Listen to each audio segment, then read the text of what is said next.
So if everybody could join me in welcoming to the stage Arvind Sharma, Sam Abtahi, and Jay Pakarathan. And I'm so sorry if I butchered your names.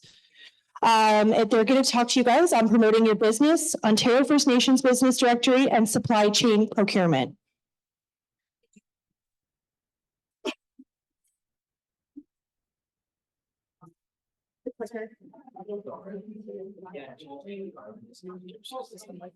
You can use anything. Oh, okay. Get crazy. All right, perfect. So that's good.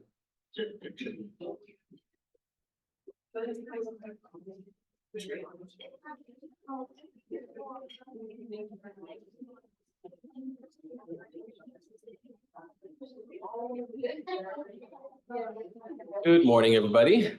Just a correction, Arvind will not be able to join us today. He had a doctor's appointment, unfortunately, so he couldn't make it. So he does send his apologies, but I'm here. My name is Sam, this is Jay. She'll be taking on the first set of slides for us today, and I'll hand it off to Jay, and then I'll introduce myself eventually. Hi guys, the good thing is the fun people are here, okay? No directors. I had to run away from Nancy because she was just talking to me about this. So my name is Jay Pakirthan. I have a master's degree from Norman Patterson School of International Affairs and Development. I'm a senior policy analyst here at Chiefs of Ontario, and I'm so excited to be talking about this issue today. So I'm gonna let Sam introduce himself, and then I'll get started. I'm also a policy analyst with our executive department. Name is Sam. The last name, I think it wasn't butchered. It was Abtahi, so close enough. That counts. And I'm also working on a particular project, which is supply chains and procurement for First Nation businesses in Ontario. And that's what I'll be speaking to you about today, and hopefully asking for your help in actually making that project a success.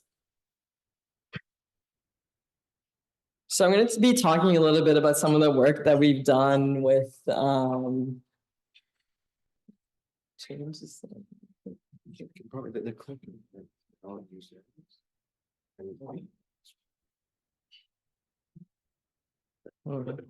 So I'm going to be talking a little bit about some of the work that we've done with Nancy's great department. So the Economic Development Department, we've looked at the Standing Committee on the Status of Women Committee report. It's titled Responding to the Calls for Justice, Addressing Violence Against Indigenous Women and Girls in the Context of Resource Development Projects. So we basically had this discussion with Nancy and looking at this report in terms of why is there increased risk for Indigenous women and girls and Two-Spirit people who live close to where resource development projects are occurring. So there's obviously some sort of link here, right? And we need the government to take accountability for that. And we need the private sector to make changes for that because of the risks that they are presenting. So this report looked at this issue and also made some recommendations on changes that can be done by the government and by the private sector. So to address the correlation between gender-based violence against Indigenous women, girls, Two-Spirit people, and resource development projects, companies should be held accountable through impact assessments, internal tracking mechanisms, corporate social responsibility, employment training, and increasing women's representation within the industry. So I really recommend looking up this report. It's a really great report. And, you know, we talk about a lot of these issues in a very abstract way, right? People are always like, oh, how can we solve these issues? But there are numerous reports on how we can solve these issues and things that we can advocate for. So I really recommend these great resources that really put a solution that we can advocate for. So the government should ensure that companies that create resource development projects are held accountable on how they affect the surrounding communities. And access to data is key, right? So data sovereignty comes up in every issue that we face. And as someone who works on First Nations policy issues, I think advocating for Indigenous aggregated data is so important so that when we talk about these issues, we have numbers that we can use and numbers that are true to the actual issue, right? So data is always a reoccurring problem when we talk about these things. The next thing I want to talk about is supporting First Nations and women entrepreneurs. So statistically, First Nations women are way more innovative and entrepreneurial than non-Indigenous women. It's actually statistically been proven even by Global Affairs Canada. So our goal as the Economic Development Department is helping to facilitate access for that entrepreneurial spirit and supporting the innovative spirit that already exists within First Nations women, girls, Two-Spirit people. So one of the things that we had a Chiefs Committee on Economic Development meeting, which is our department, where we had representatives from Futurepreneur. I don't know if anyone's aware of Futurepreneur. They do great work. They get funding through the federal government, and they have a lot of relevant grants for First Nations entrepreneurs. So I really recommend going on their website, contacting them. They have really great services for women who want to be businesswomen, for First Nations women specifically. So you can get specific funding if you're interested in starting up your business, if you're a First Nations woman. So I really recommend looking them up. They can provide up to $60,000 in financing and access to an expert mentor for up to 2 years for Indigenous entrepreneurs age 18 to 39.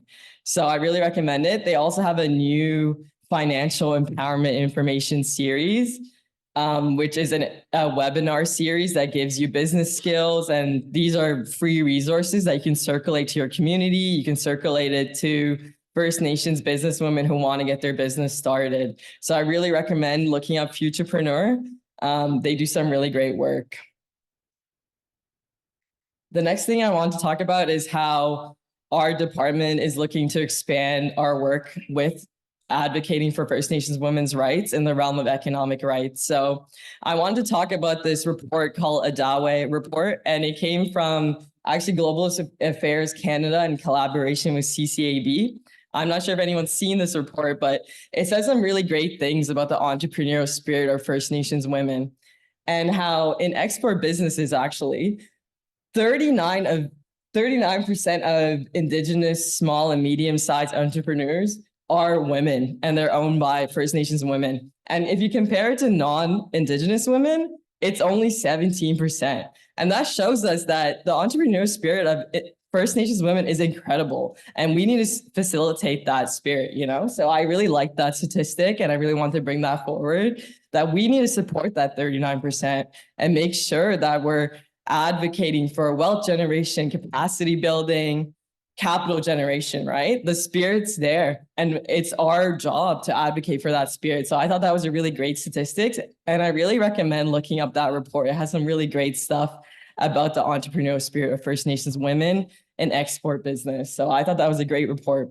And we look forward to expanding our work with the Women's Department. I think it's incredible work that this department's doing. I also want to talk a little bit about this $25 million economic development grant that we got through our department. So we mostly work with the Ministry of Indigenous Affairs Ontario, and we submitted a proposal before 2023 for 2023 to 2025. And it was supposed to give economic development grants and funding. Most of the money went through IFIs. So I really recommend looking for the IFI in your catchment. NACA is great for that. They have all the resources, and contacting your IFI representative, because there's low interest grants and loans. And also, if you looked up the new federal budget, guys, there's new funding through IFIs for First Nations business people. So definitely find out your IFI representative. Make sure to circulate that information to your community, because there's money there for low interest grants and loans. There's money there for digitalizing your business. And that's money that we advocated for. And it's also been increased through the federal government right now. So IFIs have great resources for business people in your community. So make sure you have a strong relationship with your IFI representative, and they know all about what services they can provide the business people in your area. So that's something that we really advocate for. Some of the other funding went through OFNADA, and that was mostly salary support. So we always want to advocate for being able to pay people a livable wage, and so that First Nation communities can capture the people that work for their communities and pay them properly, right? So this salary support is great, that we can pay our EDOs a good salary so that we don't have this constant brain drain in the communities, right? We want to be able to capture those good employees that help our communities, and that's what that salary support's about. And we also had apprenticeship funding through the Ministry of Labor, and actually through our committee, they recommended using the Indigenous Training Institutes. So if you look up Indigenous Training Institutes, they also have programming for apprenticeships. So this is a great thing for the youth that want to be involved. I know First Nations youth, we're all really passionate about that. And this is a great programming for First Nation girls, you know. They're interested in doing some apprenticeship training. This is a great service. So also look up the Indigenous Training Institute in your catchment and build that relationship. All these resources are here for us, right? So it's so important to bridge that gap. There's all this government funding, there's all these great government grants, but we don't know about them. And one of the biggest goals for our department and COO as a whole is to bridge that gap so that everyone knows about all the grants, so everyone knows how to apply for them, everyone has the capacity to apply for them, and that's what our goal is here at COO, right? So we want to make sure that all this money that we advocate for goes directly to our First Nations businesswomen. So I really, really recommend looking up your IFI, looking up the Indigenous Training Institute in your area. We got a little bit of money to also start our supply chain project that Sam's going to be talking about, and obviously the extension of the prosperity table. But most of the stakeholders you see here is IFIs, and there's also been an increase in the Indigenous loan guarantee through the federal budget, which is also through your IFI. So I really recommend building that relationship with your IFI representative. They're all great. If you guys want to shoot me an email to find out who that person is, I would be very happy to facilitate a meeting. And IFIs are great. They know a lot about business. So the next thing I have a question, Jay. Sorry. Do you mind maybe just to share who are the IFIs, like maybe name off a couple of them? Like in Ontario, we have like, do you happen to remember like where some of them are located, or that these are the Indigenous financial institutions, eh? Yeah. IFI. Wakanagwin, I don't know if you guys know John Akana. He's really involved. There's a bunch of them. Damadabi Lichi is also the head of an IFI. Tana Man, Two Rivers Development Center, that's another IFI. So there's a bunch of them. I have a list of all of them as well. I'm happy to give out my email after this. If you guys want any of these resources, shoot me an email. I'll be happy to send you the digital links. The NACA website has all of them listed as well, if you want to know which one it is for your area. And they're very responsive. The IFIs that we've been in contact with are very responsive. We also have Phyllis from TCDC. So there's a bunch of them. I think there's 8 in Ontario. So depending on where you are geographically, they can assist you. And that's a really great link. The IFI's just got new funding as well, so you want to get in there. Right now is where you want to get in there. So I really recommend building that relationship with your IFI. Happy to write out all the IFIs that have it on my computer. I also can email it to you. NACA also has it, just a plug. The NACA website has great information on your IFI. I also have a table that I can share on the IFIs. So we're going to do a little bit of an activity. So these are some of the questions that I want to bring up, and we have pads and paper at your table. If you guys want to have an internal conversation in your table to these questions, we can also have the mic, and if you want to share any answers to the questions, I'd be happy to do that. I'm just going to read up the questions and just to get your brains moving a little bit. So the first one is, what barrier to economic development do you think is the largest to First Nations businesswomen currently? How can it be solved? So I'm going to take all your papers and steal all your ideas because this is literally my job. So the second one is, are there any comparative programs in other provinces that should be advocated for in Ontario in regard to accessing First Nations women's rights? So one of the big things in our job is that we see a lot of comparative differences, right? So we'll see like Alberta has a heritage fund for wealth generation for First Nations communities, or we'll see like great programming that's in BC. And I think looking at other provinces not only helps us in a legal perspective, because it helps build legal precedent across the country, but it also gives us good policy ideas, right? Like, what are other First Nations and other provinces doing in the realm of economic development that could be applied to Ontario? So I think that comparative angle is always great. Is there a program that you've heard about in Alberta or BC that you think the government should adopt that could be applied to Ontario and would work in a good way? So that's that question. The third one is, what sector of economic development? Some examples here are forestry, tourism, energy commercial fisheries should increase First Nations women representation? And what benefits could these sectors provide to the surrounding communities? So which one of these sectors, and you don't have to keep it limited to one, but what do you think needs to be improved upon in those sectors? And the fourth one is, what government programming do you think is beneficial for First Nations businesswomen? This could be federally or provincially. So what's a good program that you think could help the businesswomen in your area? Is there a program that you heard about that's good federally that you're not seeing sort of the trickle down benefits of? Is there a program that you're seeing in another province that you wish was adopted, or even a program that hasn't been applied in Canada yet? What do you think could be supported? So I'm really excited to see what your guys' answers are. So I'm going to give you guys some time to think about these questions, and then we can share the mic if anyone wants to share their answers. I just wanted to point out the IFI list on the screen right now. In response to Nancy's question, this is the list of the IFIs. This is on the NACA website.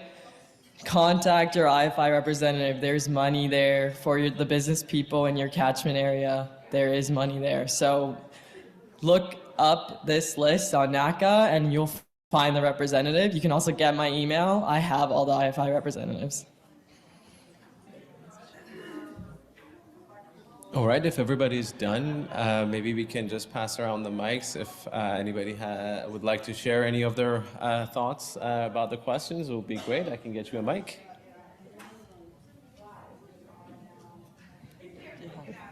I heard some great ideas over there, so it's weird that she's quiet now. Over there.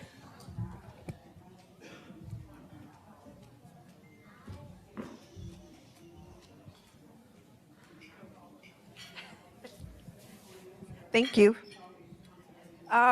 So we were talking about the first question and a barrier to economic development for female businesses is I'm the economic development director for Shishigwaning, and I have a lot of our community members come to me asking for money directly from the band to help them because they're having issues finding funding outside of the band, and we don't have the capacity to do that. So it's a roadblock.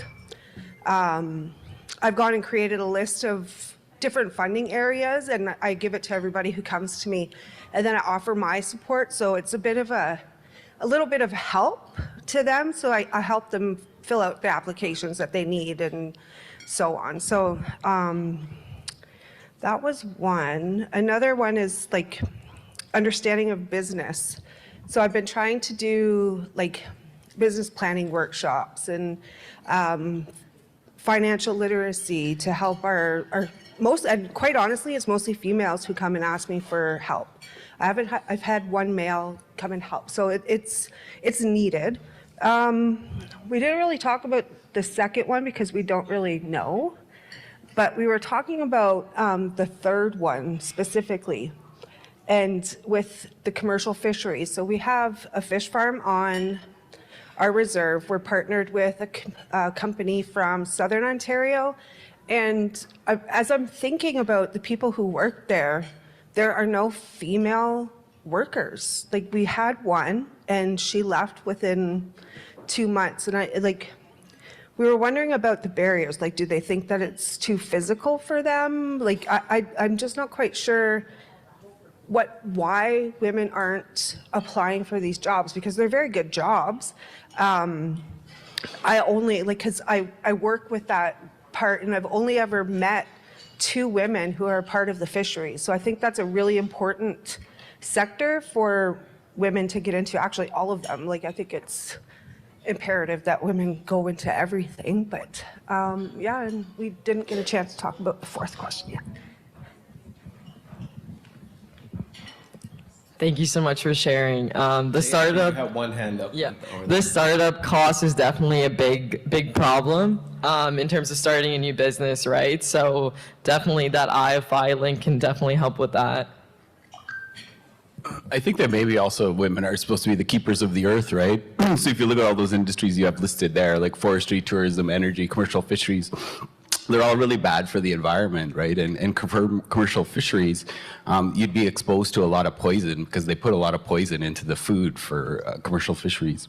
And so, like, I don't think that's a place for women as keepers of the earth. But I know that healthcare is going to be privatized. So why aren't women opening dialysis clinics, physiotherapy centers, that kind of thing? Because I think healthcare is probably the way to go of the future. And then also more things related to sustainable development, agriculture that's sustainable, having 2 acres of land that completely sustains itself. And so, like, I think that's probably, then they become production spaces, right? Because I think the communities, like I know my community, there's not really employment, right? How do we bring money to the reserve, right? And so if we can have 2 acres of production, where we're producing all this incredible food products, say, for example, and then maybe crafts as well, because I think crafts, I'm sitting with my friend here, she's a fashion designer, right? So fashion was never mentioned up there too. I think fashion and that's another industry for women that's really amazing and doing really incredible right now. Yep. Thank you so much for sharing. Sorry, I came in a little bit late. I was shopping, but when I'm looking at the questions, a couple of things come to mind. So for myself, I've been in owner of my company for going on 6 years. I would do a lot of work in procurement. And so for me, what the biggest barrier for economic development was, for one, it was connections to other Indigenous women-owned businesses. I have no clue where they are. I started alone by myself in my spare room, and I didn't know who to talk to. There was nobody else to talk to about it. I was looking for a graphic designer for one project I was working on. I found an Indigenous woman in the prairies that could do the work. We spent the first conversation not even talking about work. We spent it talking about how difficult it is to be an Indigenous woman owning your business, working out of your spare room during COVID while you're teaching your kids. You know, so it was an opportunity to build that connection with her. We both got very busy and we didn't have a chance to reconnect. When I do find others on LinkedIn, then I reach out to them. So there's a couple of different businesses and we just share very openly. Here's what I'm going through. You know, we look at suppliers we've worked with that are not good so that we don't have the same pitfalls, you know. So I've had other people, business partners who want to work with me, they use my name and then they cut me out of projects. So they let them know so that they don't have the same problem. But there's not really one spot to do that. There's different groups and sometimes they meet and sometimes they don't. It's not very consistent. It needs to be long-term and it needs to be building across Canada so that we can connect. I would really love to have an Indigenous woman, especially but Indigenous business that could do my accounting, one that could do graphic design, one that can do all of these things. And then I look to hire Indigenous people as well. Most times they come in not as trained, which is fine. I'll do the training, but it would be great to have someone that could come in and do things so that I don't have to do it. You know, there's a lot and I can't keep growing the business when I'm doing the work in the business. So I think that's a big thing, is the connections. Proper webinars that share information as well. So on procurement, as I was learning about it, I started taking the classes that the federal government offer for, like, to help you to start getting into working with the federal government. The issue is that nobody there knows how to do it. So they work for the government. They didn't walk through the process and they didn't know how long does it take to get your SRI number and your PBN number and your GST number and what are all these things and when do you need to use them? How long does it take, like when you're working on it? What does an invoice need to look like? Nobody can answer any of those hard questions to help me in the business. They can say, you do this, then you do this, you do this. How long does it take? From this step to this step, it took me over a year. And nobody told me it would take me that much of my time to get there, to get to where I need to be.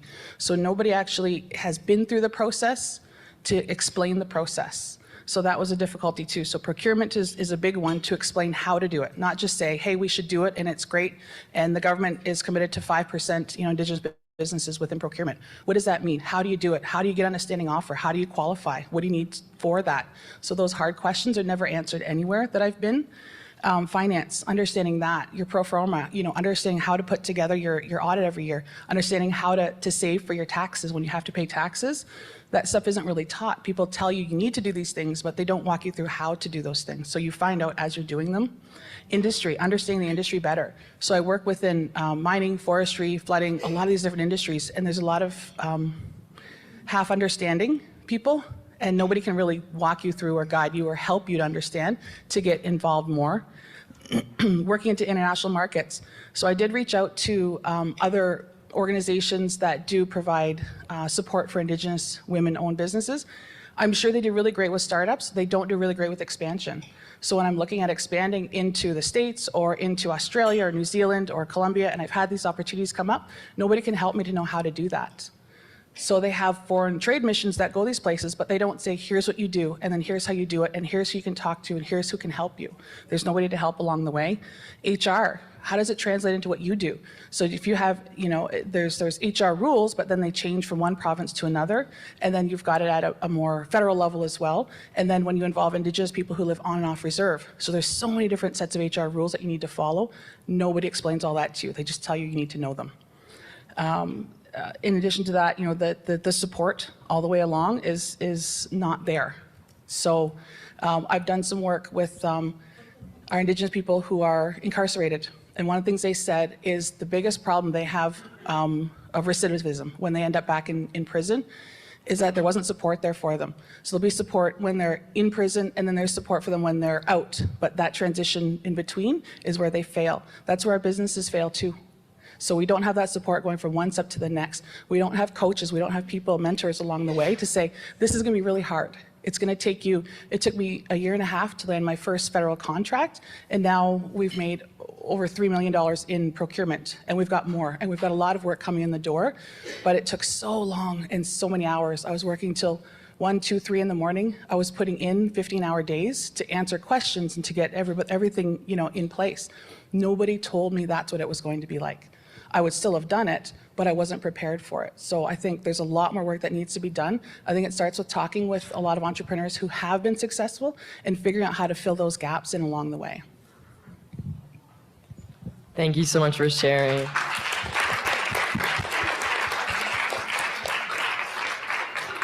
I think on that note, it's the perfect transition to Sam's portion. I will be collecting all your sheets of paper. Thank you so much. Unless anybody else would like to share, I can get started. Because we are here to actually hear from you more than that. That was just fantastic information, so thank you for that. But yeah, if there's anything, there we go. Sorry, Jay, I think we have one more hand up.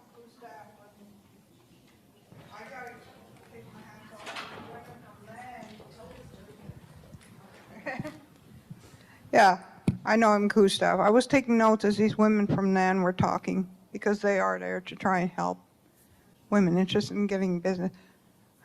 When you're in the far north, remote community, location is a barrier. And for them, connectivity and being off the grid is a barrier. A lot of communities are still on diesel energy, count on diesel energy. So if you're talking about getting involved in technology, for example, I know that's going to be a barrier. You might be interested in it, but a lot of issues are there. And the cost of traveling to access any of these supports and resources, to building those connections, it costs a lot of money just to go out there and, attend a conference like this or meet other women. So I think it's important to stay there.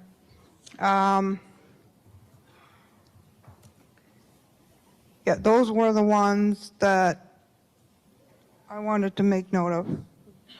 I'm sure they have a lot more to share, but that's not what I took note of. Thank you. Yeah, and supply chain access. That was, I think, one of your big ones was the supply chain access. Yeah, yeah, from the north. Like, how do you get the materials? So that was a really important point.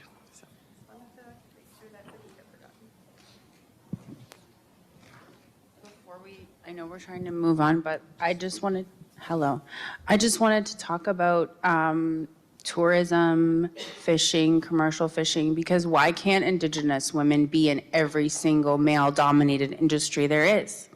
Like, we should be there. If we want to make important change, if we want to change things, if we want to do things better for the earth, then we need to be in those industries. And a lot of us aren't because of sexism, because of sexual harassment, because of societal norms. And we need to change things, and we need to put ourselves in those places. I know women, my dear friends, who love fishing and would probably love to start their own fishery in Nova Scotia. you know? And for example, I like what Sally brought up about the issue of access. Like, we need to change that as well. There is an amazing woman, Tiara Fraser, who is an Indigenous Métis woman of Cree descent, who has the only Indigenous air company, only Indigenous owned air company called East Quay Air. And I think more people need to know about that. Why can't women fly planes? Why can't Indigenous women own an air company? Why can't Indigenous women own a fleet of, trains, tractor trailers, whatever? So thank you, miigwech.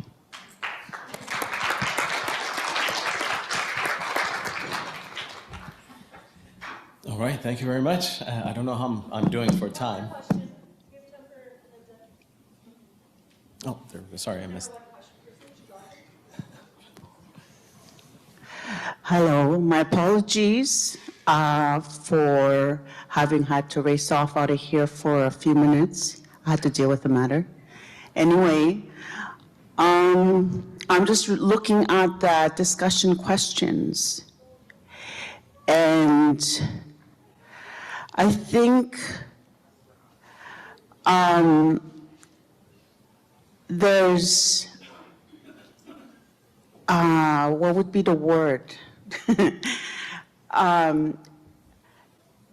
The spectrum of access is very different the more north you go and the more urban you are.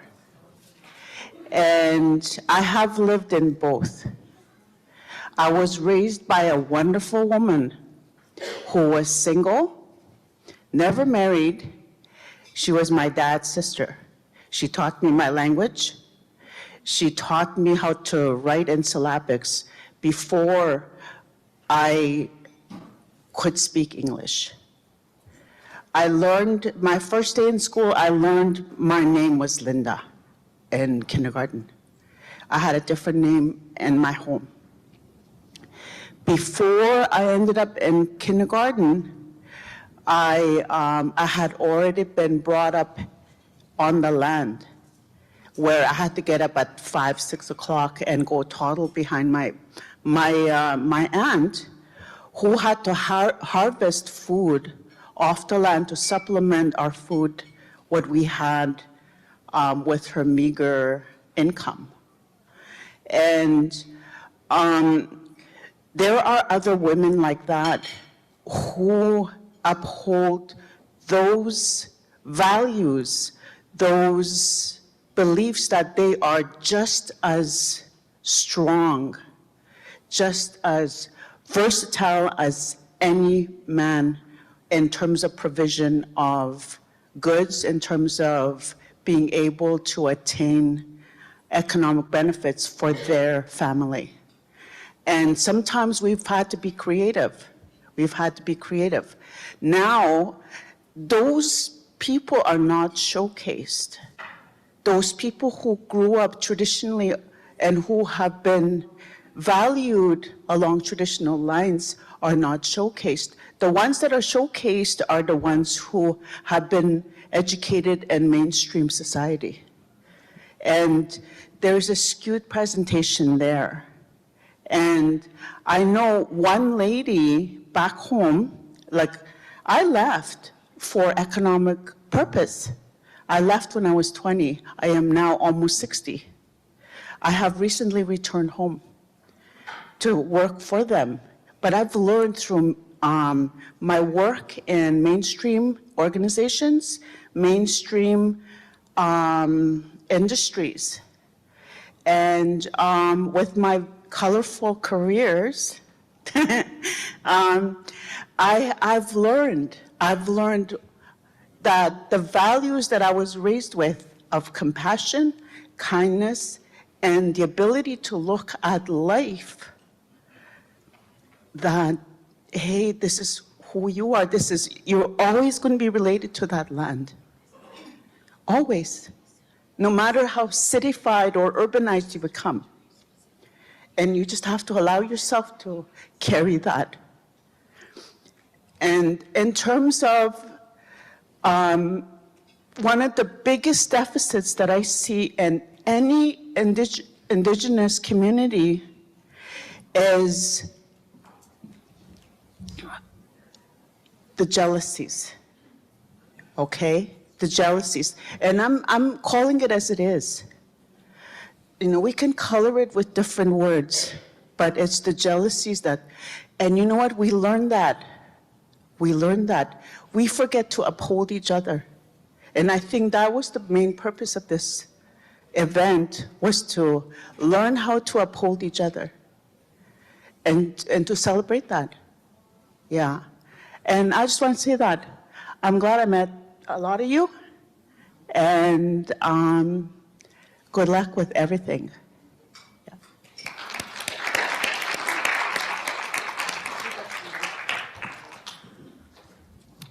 Thanks so much again. Thank you for that. And sorry, I'm not going to. I know it's been a long one.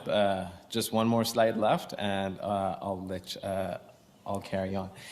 So much to what we've actually heard a little bit a while ago regarding the two businesses. And just for a question, do we have any other business owners in the room other than the two lovely people we've already met? That's one. Oh wow, that's 1, 2, 3, 4, 5, 6 almost. That's more hands raised than any other event that I've actually presented this at, and which actually aligns very well with this stat that we have. I think Jay shared that there's about 39% of the SMEs are actually women-owned SMEs compared to the national average of the 18%. That actually carries over to the entire larger picture as well, according to some of the reviews of the StatCan data that we've actually done. Canada as a whole looks at about 20% of the entire businesses owned by women, whereas when we actually looked at crunch the numbers, we were actually, this is much of the work is done by our consultants who've actually been working with us on this. It's actually closer to 30% for, again, Canada-wide for Indigenous businesses owned. However, again, we were actually able to narrow it down to the province as well. So when you look at Ontario, as a whole, there's about 30% of the actual First Nation businesses that are owned by women, which is 10% actually more than the national version. So kudos to that one. We definitely are seeing a stronger push on that front as well. And so why I'm here today and what this project is kind of falling under the larger $25 million Prosperity Table grant that was put forth. We are looking at supply chains and procurement actually. So coming off of COVID, definitely there was a realization that there is gaps in supply chains, and this is not just looking at First Nations. This was obviously across the board, and First Nation businesses were not an exception. Of course, there were challenges throughout the whole COVID situation. So an effort was put front by the Chiefs of Ontario to actually find out what are the gaps and how can we actually help strengthen the supply chains and the resilience within the supply chains and procurement for that matter, because they go hand in hand in the province. So the project was started, how it's been coming along. We ended up finding a consultant who's actually an expert in the matter. We've been studying this supply chains of actually First Nations businesses across the board. However, one thing that we realized early on was that in order to actually study the supply chains of the businesses, you need to be able to identify those businesses. However, there was a lack of data. There was a lack of data even today. If you look at Ontario, if you look at even nationally, there is no directory that actually enables you to filter out and identify First Nation businesses. Nowhere. So you can, sure, there is a directory. I'm sure if you've looked in, if you've participated in procurement, you would have seen the Indigenous Business Directory that's with ISC. There are certain smaller ones as well. However, to again just give you some picture of what the numbers look like, across the province, for example, the Indigenous Business Directory only shows about 742 Indigenous businesses listed, whereas in that, we were actually just in Manitoulin Island, and across the 6 nations that are actually on the island, there were only 2 businesses that are actually listed on the Indigenous Business Directory. I'm sure there are far more than that, which I'll get to. And again, speaking to the fact of the 30%, I think I've seen it across the board as well, and that also resonates, I think, with the economic development managers that we've been fortunate to work with.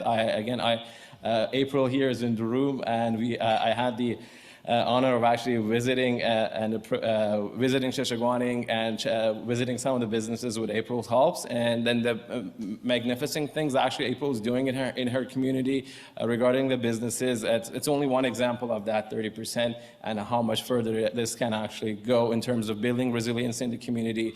I don't think she mentioned the hydroponics gardens that actually she's put together in the community out of pretty much nothing.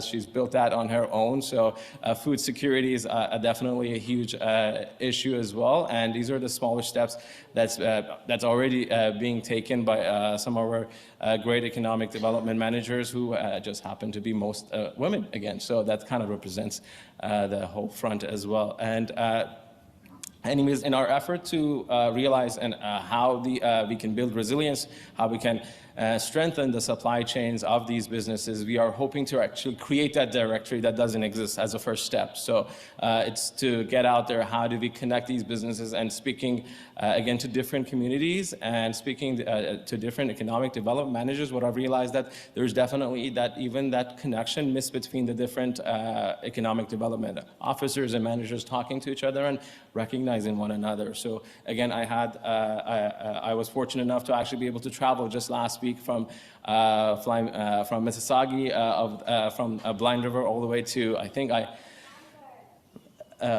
all the way to I think I went all the way to pretty much almost to London actually.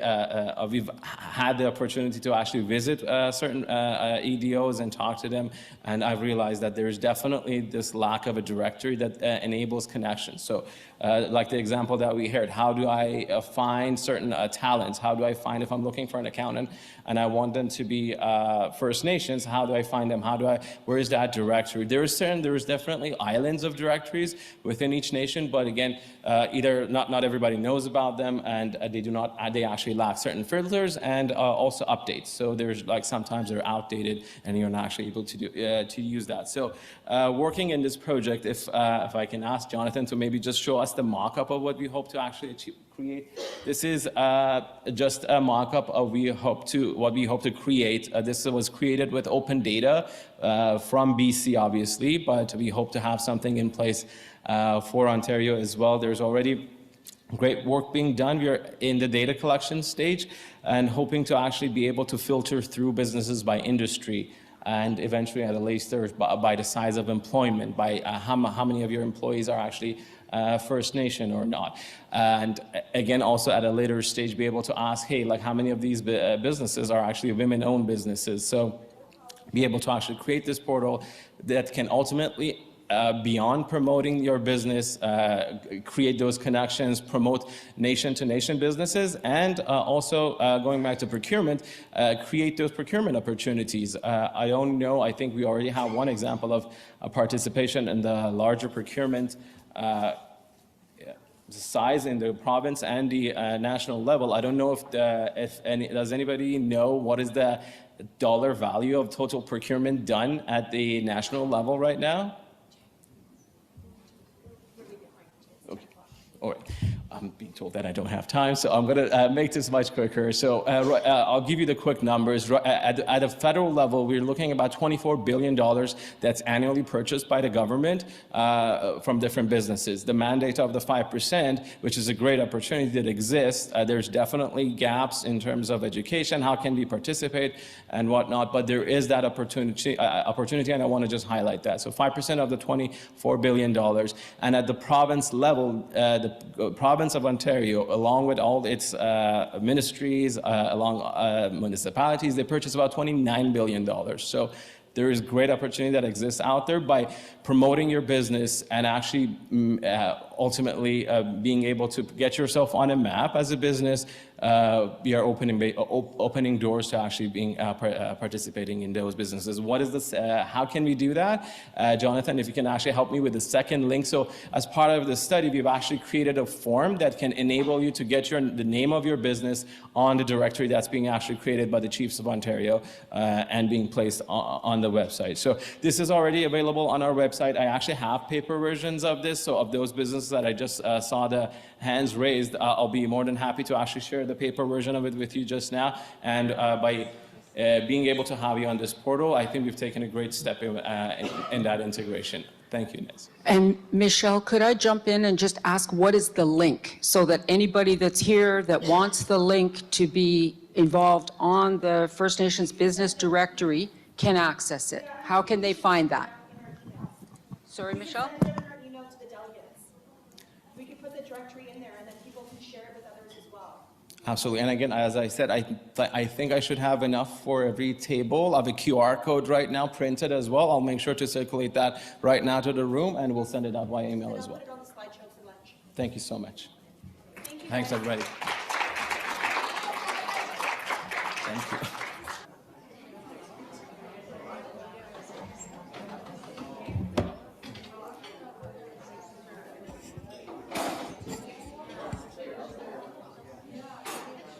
Hello, hello, hello. Yay, someone said hello back. I hope everybody had a good session this morning.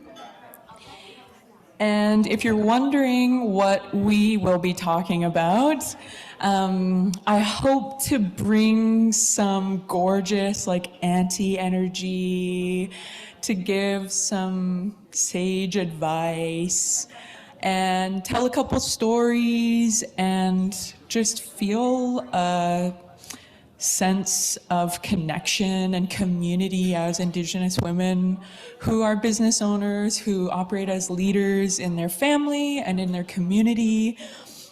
And so that's kind of the energy that we're trying to bring today and that I hope to bring to this room. Feel free to move about as you need to. Always get snacks and nourish yourself, and make sure to have a ton of water today to make your body happy. I have a little bit of juice to keep my sugar up while I'm up here, so just do what you need to keep your body happy. But I'll just open by introducing myself. Hadi Sage Lasert Sadni Tibes Nachaya Musqueam Tsleil-Waututh Squamish Keoch Saikana Lashabu Injan Yinkatane Keoch Paul Lasert Spa Loretta Madam Slew. And so I said, good day, my name is Sage Lasert. I use she, her pronouns. I am visiting today from the Musqueam, Squamish, and Tsleil-Waututh territories, now known as Vancouver. But I'm a carrier woman from the Lake Babine Nation in north central British Columbia. And so I'm speaking Dakesh, which my mom gave me, and I introduced my mom, who is the late Loretta Madam. Carrier people and people from Lake Babine Nation, like many other First Nations people, are matrilineal. So I got my clanship from my mom. She was a member of the Bear Clan, and she got that from her mama, who was a member of the Bear Clan, who got that from her mama, and her mama, and her mama, and her mama. So I'm always really, really honored to be able to tie myself to her. I also introduced my dad, Paul Lasert. He mostly raised me on his own. I spent a lot of time with my dad and my sisters growing up. And so I always have a lot of deep respect for my dad and the work that he's done for me and our family and our community. When it felt like the odds were often not necessarily in our favor. And so I always want to acknowledge him and say a big thank you to him. I think the reason why I was invited here today was because a couple years ago, I was thinking about something that I could do that would be really, really meaningful. Something that I could potentially do when I finished studying in university that would feel really meaningful. And so I founded a collective that is specifically made for Indigenous women who want to learn more about money, how to manage their money, how to become in control of their finances, learn about things like basic banking and how to make investments to grow your money. I felt like I needed those skills, and it's something that I didn't necessarily learn from my family growing up. And that was very intentional. When our relatives were displaced or in residential school, we weren't being taught how to manage wealth in our communities. And so I realized when I was in university that I was the first generation of my family who had spare money. My dad's generation did not have any money left over to go to university or things like that, and certainly not my grandma or my grandpa.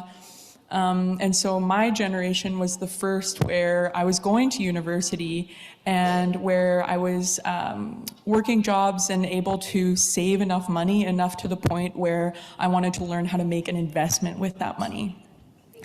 And that was a really scary place to be, because when you're the first in your family to do something, then you don't really know what to do and you don't know who to turn to. So I think the reason why Sage Initiative felt really close to my heart was because I wanted to create an environment where people who wanted to ask those questions can do it in a really safe way. I learned, again, I went to university and I learned in a Western context in that university, and it taught me a lot about how money functions as a way of creating opportunity and that you can retire early. And they told me all of these narratives about money, about growth mindset, and about how you have to make money move fast. And I really didn't identify with that because I learned about money through potlatch and through our cultural ways. And so my understanding and perception of money comes from the teachings that generosity forms the basis of wealth. And success can be defined, or wealth can be defined, by how connected you feel, how much of a sense of belonging that you feel, how regulated your body is. And what I found was that there was such a sense of disconnection and individualism in the Western perspectives of wealth production. And I felt sad about that. I felt sad for those people who feel like if they can sit on a pile of money and they're alone, then that's when they're happiest. And so holding that and recognizing that that's not what I wanted for myself, I created more opportunities for myself where I can start changing those patterns and hopefully being able to role model for the people in my life, for my nieces, for my sisters, for my community, for folks in community that I meet every day. What I learned was that the majority of money habits are formed by the age of 7. By second grade, you have largely established how you will view and manage money based on the way that you've seen the people around you manage money. That can be changed. And what we also saw was that researchers have found that children as young as 5 can reliably report feelings that they have about money. The reason why I bring this up is because a lot of my work has to do with healing trauma associated with money. And a lot of our experiences and our memories and our emotions associated with money come from things that happen very early, associated with housing security and where we will get our next meals, how much we're fed, how safe we feel when we're at home. And so what ended up happening was I thought that I was going to be teaching about investment and things like banking. But what actually ended up happening is that a lot of Indigenous women really appreciate the opportunity to be able to have a safe environment where we can talk about how money makes us feel. When I look at my bank account today, or when someone asks me a question about my income, or about what my financial plans are for the next year or 5 years, now I feel like I've gotten to a point where I can regulate myself and I do have a plan and I know how to say those words about that plan. Like I know financial words that can help me describe what my goals are. And so I wanted to just share a little bit about how I got there and a couple tips which help folks stay regulated as we talk about money. I know that there's been some discussion, a little plug for the Trauma of Money course. When I very first started this process, I took the Trauma of Money course with Chantel Chapman, and she taught me about the window of regulation. And essentially, if we kind of like see our regulation and energy like this, in the middle, anywhere between 4 and 6 is where our body feels regulated, where we're breathing normally, where our heartbeat is kind of in the middle here, not too fast, not slowing down, where our mind isn't racing or numbing itself out. And once you get into hyper or hypo regulation, then you start to kind of tune out, which is a way a lot of people feel. Like right now we're in tax season. Does anybody feel like even just the mention of tax makes you uncomfortable? And you, as soon as I hear or I heard the word tax or talked about things like that, it made me deeply uncomfortable. And so I wanted to find ways that could help me shift my mindset about that. It makes little Sage really excited that I'm able to speak for you folks and to share a little bit about Indigenous concepts and provide some pathways for us to be able to understand those ways that we can turn to our culture and we can turn to those matrilineal ways of commerce that we've had for a really long time. When I'm going to share a little photo of me on my territory. So when I talk about being regulated and having that sense of connection and belonging, this is kind of what that looks like.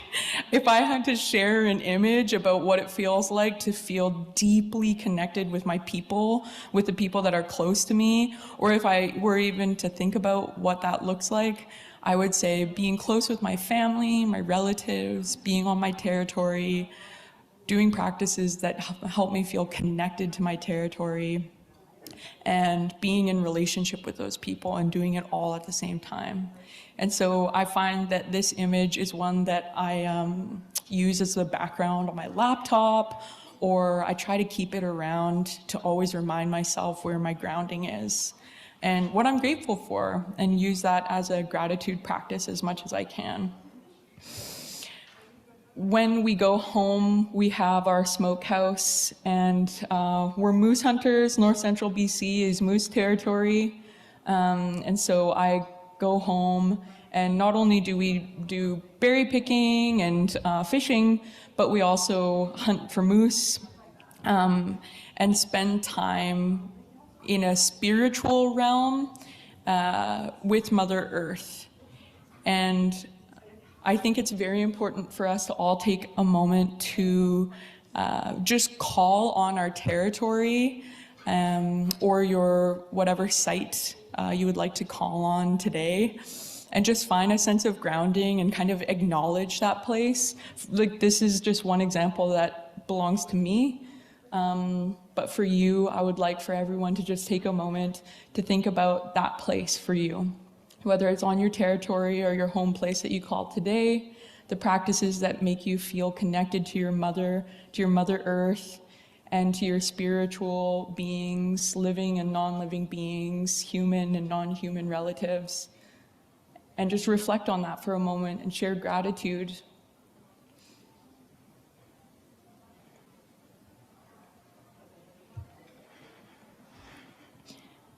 I'm happy to be amongst these role models and leaders today, and I would like to offer you the opportunity to share a little bit about yourself as well among these reflections. I know that there's 1 or 2-ish people at each table. If you don't have someone next to you, then maybe it might be helpful to find someone. But just for a moment, can you please, as I have, introduce yourself to the person at your table, and if you already know each other, then take the opportunity to share a couple of the ways that you identify yourself. So here I identified myself as carrier, I'm a hunter, I'm queer, I'm a certified doula, I'm a big nerd, I am a marathon runner, I'm a dedicated auntie,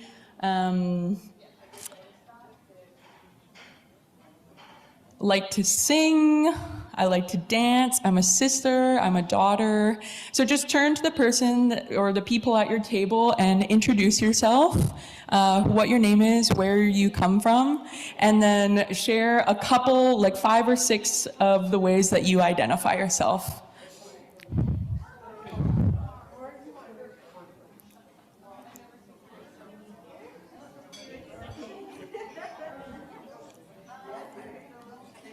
Your name, where you come from, and a couple ways you identify yourself.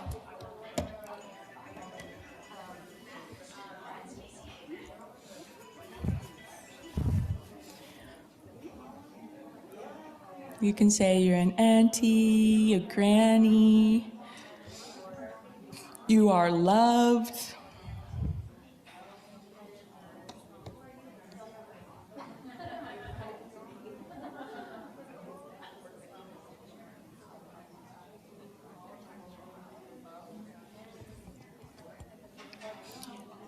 Just one more minute.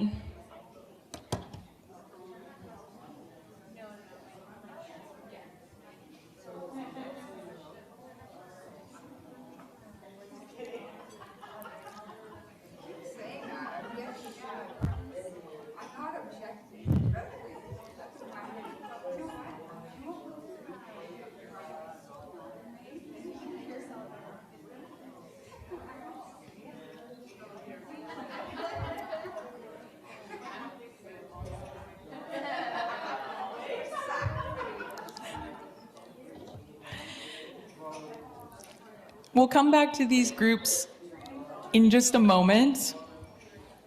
I felt really, I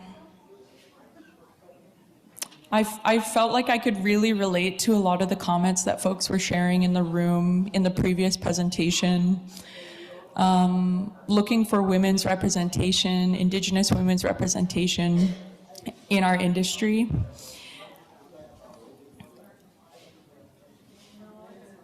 When I started Sage Initiative, there wasn't a lot of other Indigenous women in the investment space that I found. It's a very male-dominated space.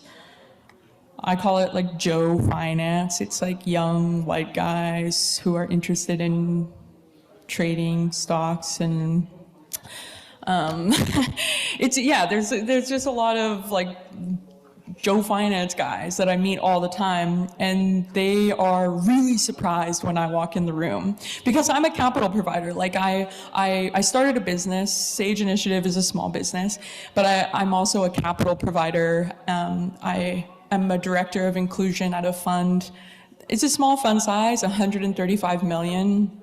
But when you think about representation of Indigenous women in the investment sector, and then you think about how little representation there is of women, or gender representation, racialized representation, and then Joe Finance walks in the door and he's expecting some money. He's like, oh, I want 5 million. And I walk through the door and I'm like, okay, well, what are you gonna do? Like, you have to tell me who you are and what you're doing here. Like, I'm not just gonna give you $5 million because you're a white man. That's why I'm not giving you $5 million. So it's just been this crazy thing where when you do try to emerge into an industry where you're not like the status quo, you do meet a lot of these barriers, but I found that all the time. Like being queer, I would just never really fit in growing up. Like in school, I played rugby. I was a semi-professional rugby player. And there was no women's rugby on Vancouver Island. And I had to play on the boys' teams, and the boys would not let me play. Like you have to sign a form that says, I'm willing to play a contact sport with a girl, and no one would sign it. So I would always have to stay on the sideline and wait in my uniform, and I'd be standing there waiting, and then they would not let me play. All season, I never played a game. And my entire school showed up for me at our final tournament because we expected that I would be able to play. And the referee came over and they said, no, she can't play. Of course she can't play. Are you kidding? And they benched me for the tournament. But I think it was a really good lesson about what it feels like to experience oppression by someone who has the ability to make that change. That referee and that organization can make changes that would create an environment that was safe for me. But they didn't, and so I was benched the entire time. And it made me toughen up. It made me think that if I was more masculine or if I showed up like the boys, that they would take me seriously. And so I started masking and trying to fit in with the boys. And I thought that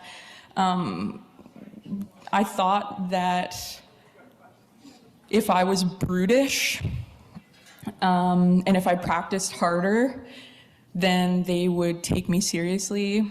And I thought that because I've seen a lot of Indigenous advocates and role models practice martyrdom, and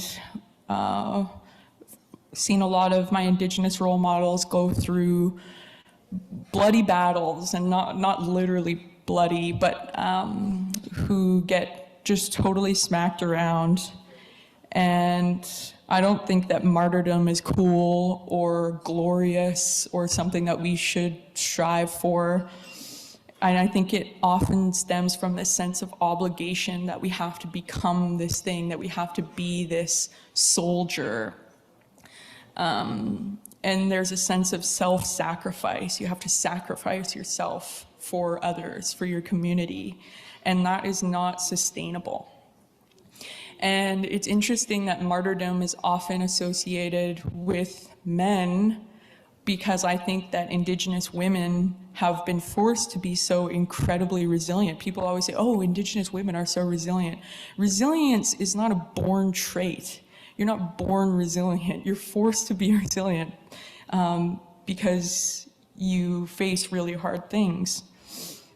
And so I took those lessons from rugby, and I made that help me manage my fear of failure. It helped me with critical life skills that I took with me. As I knew I would become a business owner, I was always very entrepreneurial, and I knew that I would hear 1,000 no's all the time. People would just slam their door in my face, and I would be like, okay, next person, kind of thing. Because if they don't want to get in bed with me, then I don't want to get in bed with them, you know? Both people have to have enthusiastic yeses in business. It's a lesson on consent in all realms. And so I learned in the industry about that really quickly, that you just kind of have to have your head on straight. You have to be willing to practice a lot of teamwork and manage yourself, and have a really clear theory of change. Like, what are you trying to do, and how are you going to get there in the most effective way that's really, really meaningful and doesn't have a lot of like curves to get to your outcome that you want to get to. And which was really, really hard to learn when I was 20 years old and I was starting my business. I was just finishing college. I graduated in spring 2020, which is COVID. And so I finished university and I walked out and I was like, I want to do this thing to help Indigenous women build wealth in their communities and for their families and for themselves as an individual. And so I defined that theory of change. And what I realized was that I was thinking about my mom a lot. And she passed away 10 years ago. But what I was saying about a lot of the ways that you think about money are set by the time you're 7 years old. And I watched her work so hard to provide for me and my sisters and struggle so much. And she didn't want to show it to us. She always wanted to make sure that we felt secure. But it made me think about just what a badass she was and how much I wanted to show up for her and be able to provide leadership for others who have had similar experiences where they had to struggle growing up just to scrape together a few bucks to be able to do something fun. I don't know, like my dad would save some money and we would go on a trip. I have 4 sisters. And we would go on a trip. He would pile us in a van and we would drive to the Grand Canyon. And he was like, wow, look at this. And we're like 9 years old. We're like, you made us drive all the way here just to look at the Grand Canyon. We're so mad at him. He's like, oh, let's go to Vegas. We're like, we're 9. What are we gonna do in Vegas? God. Oh my God, like I'm 9 and I know that was a terrible idea. Like, what are you doing? I was like, oh God, like it made me think of my mom. Like I was like, I wish Mom was here to give you the gears. Like I wish that she was here to tell you that that is a dumb idea. And so it made me really feel super connected to her. And my grandma, and it made me feel really connected to, it made me have this pendulum swing from wanting to turn towards masculine energy and take on what I thought was power and control and privilege. And it made me realize, I was like, oh, I see. I knew this all along. My mom taught me, but there's such beautiful sacred energy in my feminine energy and in the way that I feel connected to the earth and in the way that I feel connected to my aunties and to my grannies and the knowledge that we share in sacred sites, like when we have a really good visit, when you go home and you get to visit with your auntie or your granny or a dear friend, that those kikis and that knowledge that you share together during those really critical moments is what shaped me as a person, of having 4 sisters, of having a bunch of aunties to turn to, of being able to speak to my mom in the spirit world and visit her that way. One of my aunties, her name is Marianne. She started a doula, a birthwork collective on Vancouver Island. And I helped her. She had 3 kids in our house. She birthed her 3 kids in our house. I was like 10, 11, like 14 years old, and I'm supporting her birthing a baby on her bed in my house. And I'm 14 years old, and I'm standing there giving her encouragement, brushing her hair off her face, like her sweaty hair, and just, I was tapping her. She was like, had her eyes closed and she's in active labor. So she's like, that's what active labor sounds like. And anybody has a baby here, you know what that sounds, what that feels like. Or it's kind of more like this. So they're like, I don't want to do it. And I'm standing there 14 years old, tapping her head, and I'm like, you are whole, you are safe, you are loved, you're doing amazing. Like, I don't even know, it's just such a bananas thing. And so it taught me so much. I love pregnant people. I love people who choose to give life. I love pregnancy and the transition that it brings for pregnant people. It's just something that I've observed a lot I should be showing. And then I became certified as a doula kind of recently, even though I've been doing it for a long time. And so I watched my sisters through their pregnancy and supported them having their babies. This is my niece, Cedar.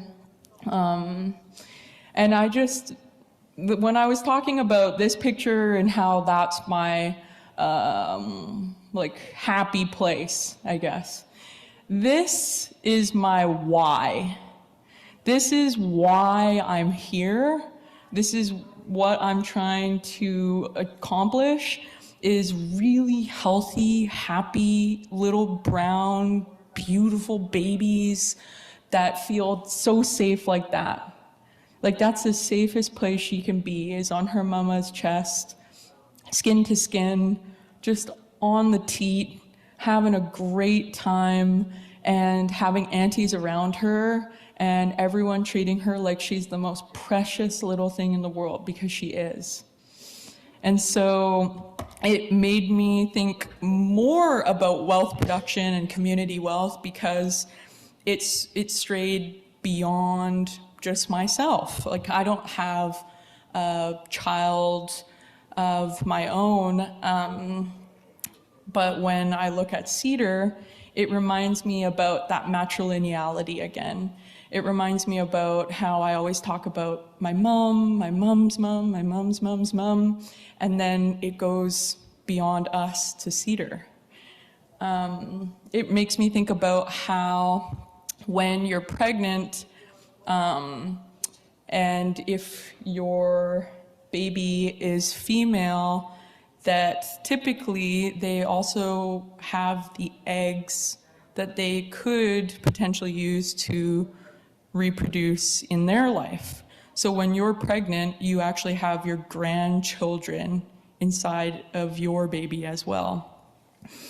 And it made me think about the wisdom that our birthers carry, and how silly we are to take ourselves so seriously in this physical world, and how serious it is that we have these babies. And it's similar to our elders, where the curtain for them between them and the spirit world is so thin.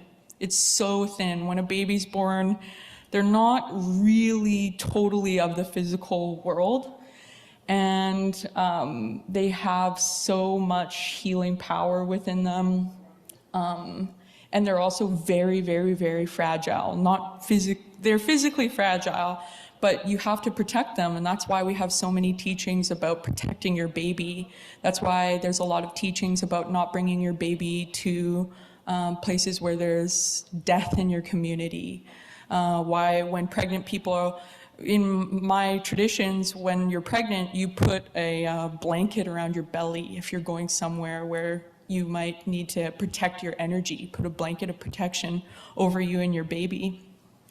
And so our matriarchs, our women, two spirit relatives, play a really critical role in the transmission of this knowledge that's core to our identity, to our culture, to our survival.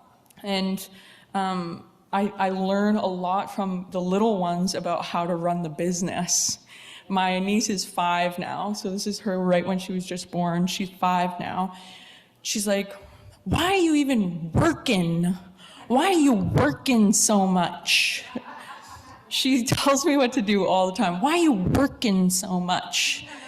And I'm like, well, I gotta go to my job, you know? I gotta work to earn a living and pay for my house and my food and things like that, and so I can come visit you. Why don't you just work some of the time? Like, I go to school, I go to kindergarten some of the time, but we have Pro D days, lots of Pro D days. She's like, we take summer break. And I was like, that's a great idea, Cedar. I'm gonna structure my business like that. So we take summer break. My business only operates in the spring and in the fall through the winter. But in late summer, I just take time to harvest and be with my family. So we go home and we hunt and we berry pick and we do all these things together. And I give myself permission to do that in a way that feels supported and like I'm not wasting time. That seems like a really colonial way to think that when you go home and you're hunting, that's not a good use of your time. That's the most abundance I feel in my whole life. And so I structured my business that way. And so she really taught me what it is like to run a business so that it works for me. And that is relevant to me because I run a small business. It's very small and easy to run. So that works for me, and I know that doesn't work for everybody. But she gives me a lot of business advice that has really helped me along the way. When we started gathering as a group, we also realized, this is my other niece, Chasias, it means little grizzly in Carrier. When we started gathering as a group, we realized that the babies also needed to be there. We wanted them to watch. Usually it's their mom or sometimes their auntie, but I'm gonna say mom. We wanted them to watch their mom learn about how to manage money so that when they grew up and they're under the age of 7, those formative times about how to manage money and what they think about money and how they feel about money is informed by images like this. That's what Chasias associates with her mom learning about money and how to manage money, is her being in a sacred circle of community members that are trusted, who are safe, and who have like-minded values that follow an Indigenous worldview that says that money and wealth can be defined by having a sense of belonging and community, and that when we need to help each other, for us, we use potlatch, but when someone dies, or when a baby is born, or when somebody gets married, then everybody comes together and they celebrate them, and they make sure to hold each other up, and that's how communities are sustained. So that's what she's gonna think about when she grows up and she's talking about money. My mom told me this. And so I'm really proud about that, and it makes me, just very reflective about the work that my mom did and her mom did to get me to this spot where now I'm talking about investing money and all this crazy stuff. They did so much of that martyrdom where they didn't get any support. They didn't have a circle like this. And so I just always really want to acknowledge them. And so I hope that we can take 2 minutes I would like you to turn to the same person that you turned to and introduce, if you know them, your maternal grandmother. Say her name and say some things about her. I'll start and then you can say whatever you want. If you don't know her, you can pick a granny that you would like to talk about. My maternal grandmother's name is Rita Madam. Her traditional name was Medique. And she was this old rock and roll Indian lady, self-identified Indian lady. I'm using that term because she says that that's how she is identified. She lived in a trailer park most of her life with 2 crows on the outside of it. And she had a little poodle and it was white, but it had all of that zagra, like that stuff in its eyes. And I would go visit her and it would like come out and like bite me and lunge at me. And she always called me her little songbird because I would sing for her, "Oh, my little songbird." And that's really all she would say. She was a woman of few words. But she told me stories about how she did brain tanning of moose hides, and she made me moccasins, and I still have some that they just reek, like they smell amazing. even to this day, 20 years later. So those are a few things about Rita Madam. So I invite you to turn to the person. If there's not someone at your table, there's a couple individuals, come over here. Maternal grandmother's name and a few things about her. Each person has 2 minutes.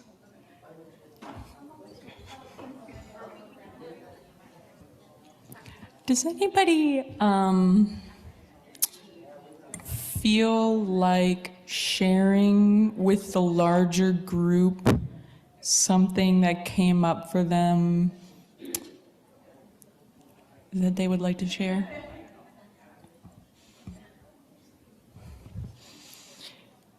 Yes?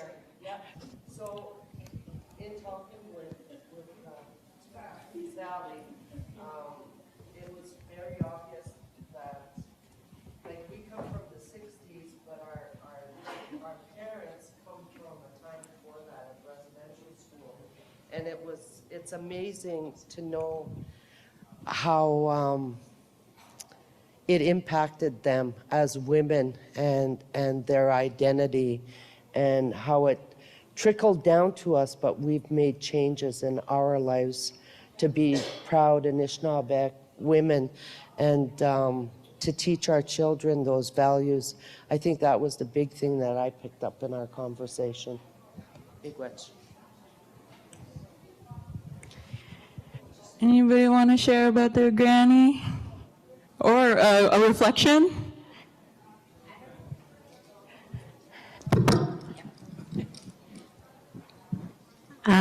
Yeah, I definitely enjoyed talking about our grandmothers together with Donna here. And I think some of the knowledge we talked about, like the differences and how easily it is for us to access agriculture. Like it's just about going to a grocery store and grabbing it, whereas our grandmother's generation was more about cultivating and having those ideas.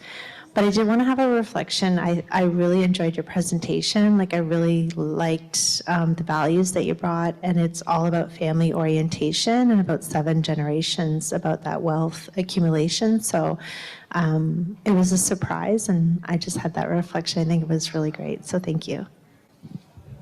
Thank you. Any other reflections?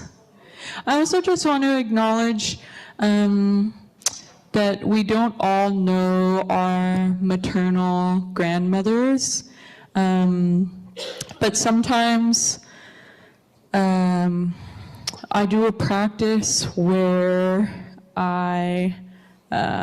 maybe we can do it right now actually. So I look up, if I have 1 minute in my day, I just kind of look up and just kind of find a spot somewhere. And I just take a minute, even take a breath, take a second to just take a deep breath.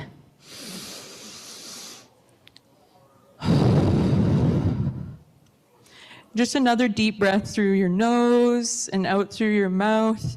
And you can even sigh when you let it out your mouth. And I take a moment to reflect on those matriarchs, and even our mums. I know some of us don't have a relationship with our mums, and our relationship with our mums can be very complicated. But what I do is I reflect on their faces, and I start with mum, or whoever you call mum, or whoever is a maternal figure. And I look 1 generation beyond her to grandma. And even if you do not know what they looked like, your brain essentially just kind of like creates a figure of a grandma.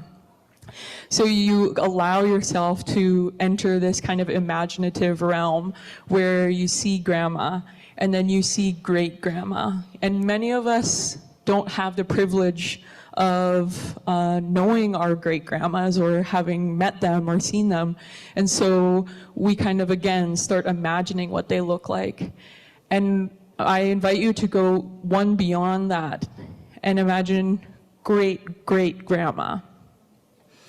And just see this line of matriarchs who have come before you, and all of that work and cultivation that you were talking about that comes from those generations.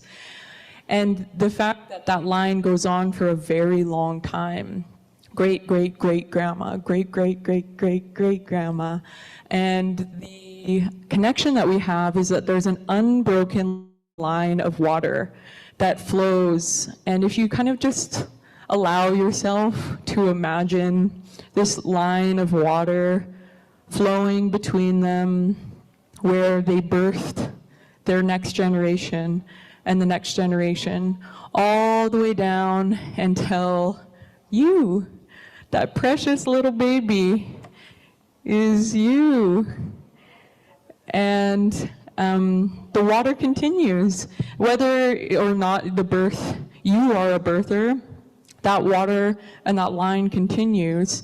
And so even just kind of closing your eyes for a second and having a reflection on that line, sharing gratitude to that line. I like to say thank you, I love you, masicho, nkasai, I love you. And just looking at them and imagining their faces, imagining what they smell like, what their hair looked like, if they were tall or small.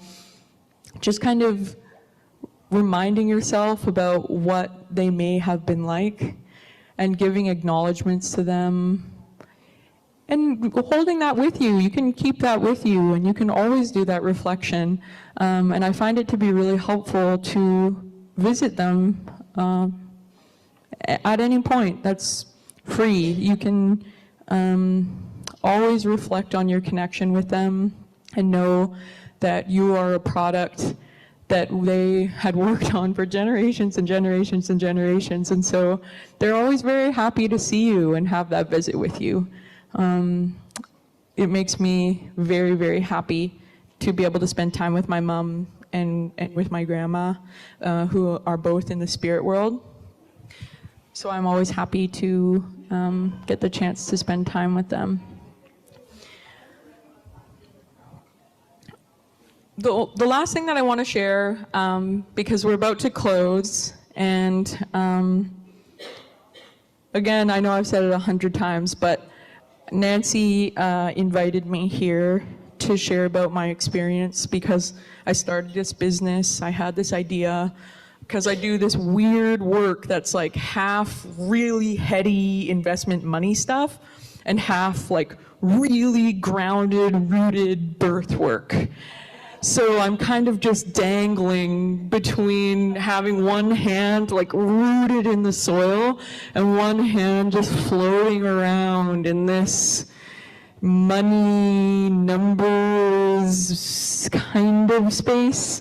It's so, there's lots of duality, there's lots of masculine and feminine, there's so much balance, so much chaos. It's a really crazy life, and this weekend, like this past weekend, I had a birth and the baby was 10 pounds, 3 ounces. Big baby. I was like, holy, that's a big baby. And I was just like, dude, what is this even the equivalent to? Like a big investment where,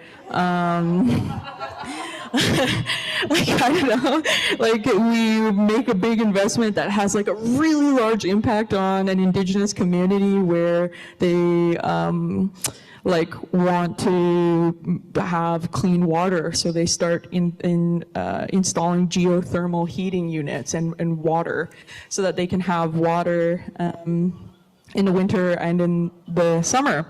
Stuff like that. I was like, that's such a weird, icky comparison. Like, and so one of the main things that I've had to do throughout my career as a 26-year-old is really manage my mindset, work really hard on my mindset.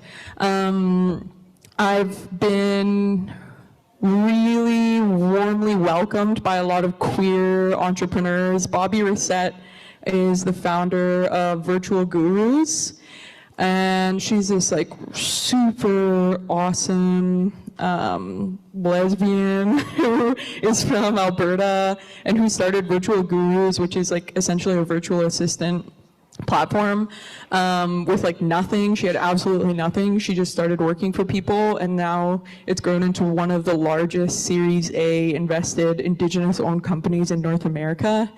And she just gives me forehead kisses and is like, "You're doing great, you little queer. Like, I love you so much." And I'm like, "Yeah, woo!" Like, that is such a crazy thing.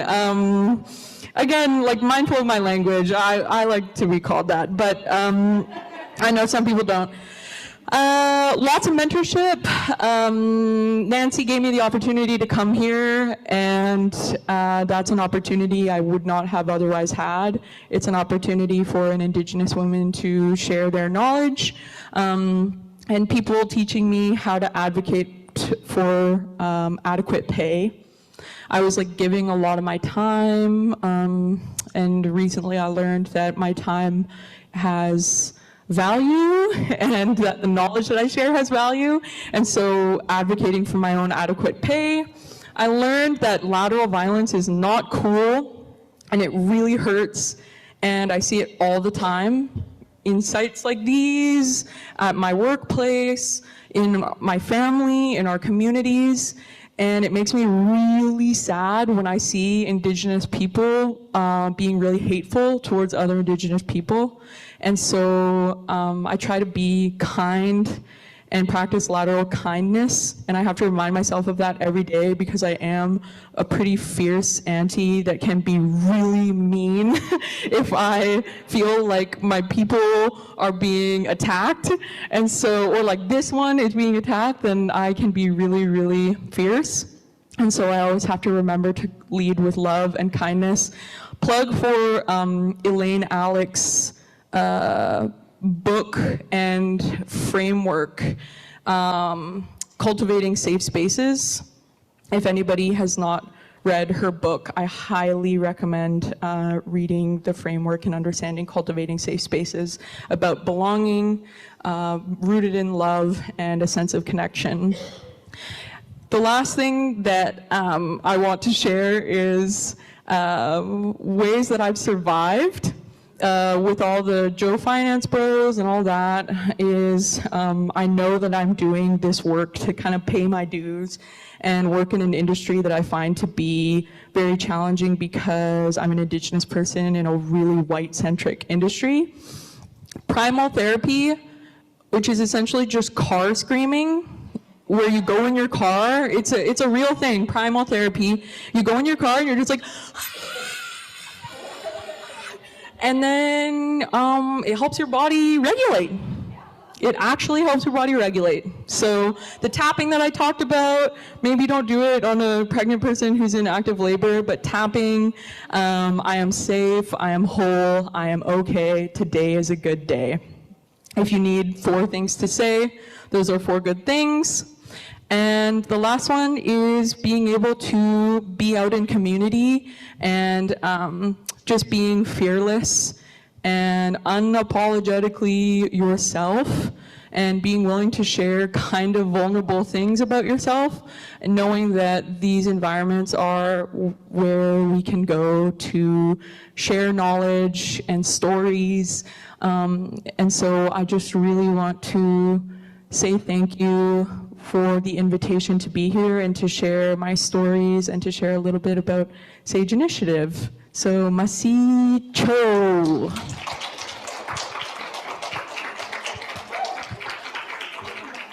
Thank you.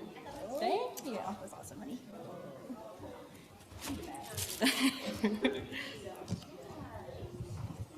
As usual, I'm here to make more announcements.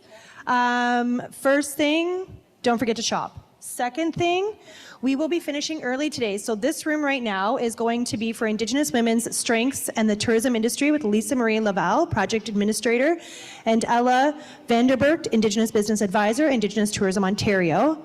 And then we have a workshop happening at the exact same time in the Algonquin room, which is Chiefs of Ontario's Health Human Resource Update with Frances Pine, project lead, Chiefs of Ontario Health Human Resources. So on that note, we'll have lunch here at 12, and then you guys can skedaddle. Also, don't forget, checkout is 12 p.m. And the firekeeper is still there, so if you need a smudge or just whatever you feel is your medicine at this moment, please feel free to do so. Well, hello, everyone. Thank you for joining us today. We're going to talk a lot about entrepreneurship and women in entrepreneurship. So to get right to it, I know lunch is coming up, so we don't want to keep everyone later than we have to. So my name is Ella Vanderbert. I'm a business advisor with Indigenous Tourism Ontario. I joined them about 3 years ago, and we're going to go through not only what ITO does and the services that we offer our members, but we're going to touch a bit on entrepreneurship, on starting your own business, and any fears or holdbacks that you feel you have in regards to starting a business. And I'll turn it over to Lisa Marie to introduce herself. Ani Bonjour, Lisa Marie Lavallee Indishnakas, I'm from Wakwamacong First Nation. My name is Lisa Marie Lavallee, and I am a project administrator intern with Indigenous Tourism Ontario. I just started working with them in August of last year. So I do a lot of administrative and supportive work for the Indigenous business advisors and for the rest of the ITO team. I did a lot of the event coordination for some activations that we had the past 8 months. So it's just been a really good learning opportunity for me and to learn more about this tourism industry, and it's been very educational. Thanks, Lisa Marie. So I guess we should start out by telling you who Indigenous tourism is, or ITO as it's more commonly known.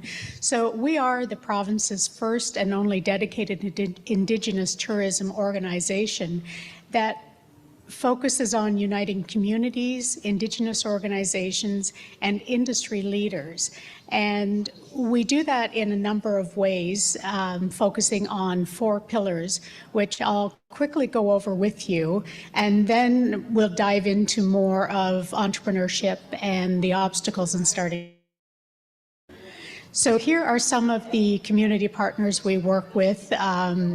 Some are listed, they're categorized by industry or Indigenous leadership. We work with provincial and regional partners as well as national. And we are a nonprofit, so most of our funding comes from some of these partners. Now, the 4 pillars that we cover are cultural integrity, marketing and branding, workforce development, and product development. And I want to make it clear that in these areas, we're here to guide and assist you, whether you're thinking of starting a business or you have a business that you want to make more sustainable or increase profitability or just grow your business in another direction. We can assist you through our 5 Indigenous business advisors that we have across the province. They're all very uniquely skilled, so we can assist you in any area of your business. So the first pillar is cultural integrity. Now, in 2022, we did form an Indigenous Cultural Integrity Advisory Committee, and that is not only there to assist you, but to keep us in line to make sure that the resources we're providing you are done in a responsible manner. And we also, the Integrity Committee pipes in on any events that we attend or guests that we're taking to events. Now, one of the programs we've offered over the past 3 years is the Three Fires Collaborative Quest program. And this is a workforce development program where we work with not only employees or potential employees, but we work with employers too. And it's really to match the two together to help employers find employees, to assist with funding in training frontline staff for various positions in hospitality, retail, whatever your tourism business is. And this has been a very successful program over the past 3 years, and we have teamed up with OTEC, so Ontario Tourism Education Corporation, and TIO, the Tourism Industry Association of Ontario. A lot of acronyms and long names. I apologize for that. But through this collaboration, we have assisted so many businesses and employees to engage and fill some of those employment gaps. And finally, last but not least, is our Indigenous Advisory Program. Now, this is the 5 IBAs, or Indigenous Business Advisors, that I had spoken about that we have across Ontario. And we're all trained. I know for me personally, I come from the world of economic development, of entrepreneurship. I started out, I think it was in grade 9, when I was in high school. There was an older gentleman that ran a garage up the hill from where I went to school, and he happened to be a friend of my dad's. And I was going to school every day. This man, his name was Earl, went to my dad and said, "Oh, the government is all over me. I really need help straightening out my financials, cleaning up my books." So my dad didn't ask me. He told me, "Before you come home from school, you go up and you get Earl's books straightened up. You're good with numbers. I'll pick you up each night when you're done." So I'm like, okay, because we did what my dad said. And so I helped Earl out for a few weeks, got everything cleaned up, got him all up to date. So his government reporting and everything was all good and fine. And that really instilled something in me. It showed me a skill that I didn't realize I had, that I was very gifted with numbers, and it came naturally. So I studied business administration. I focused on accounting, and it has followed me my entire life. I didn't choose accounting, I say it chose me. But it spurred this desire to do more. I studied income tax, I became a tax specialist, and I became the go-to in my family. Now I have 11 brothers and sisters. I was the second youngest.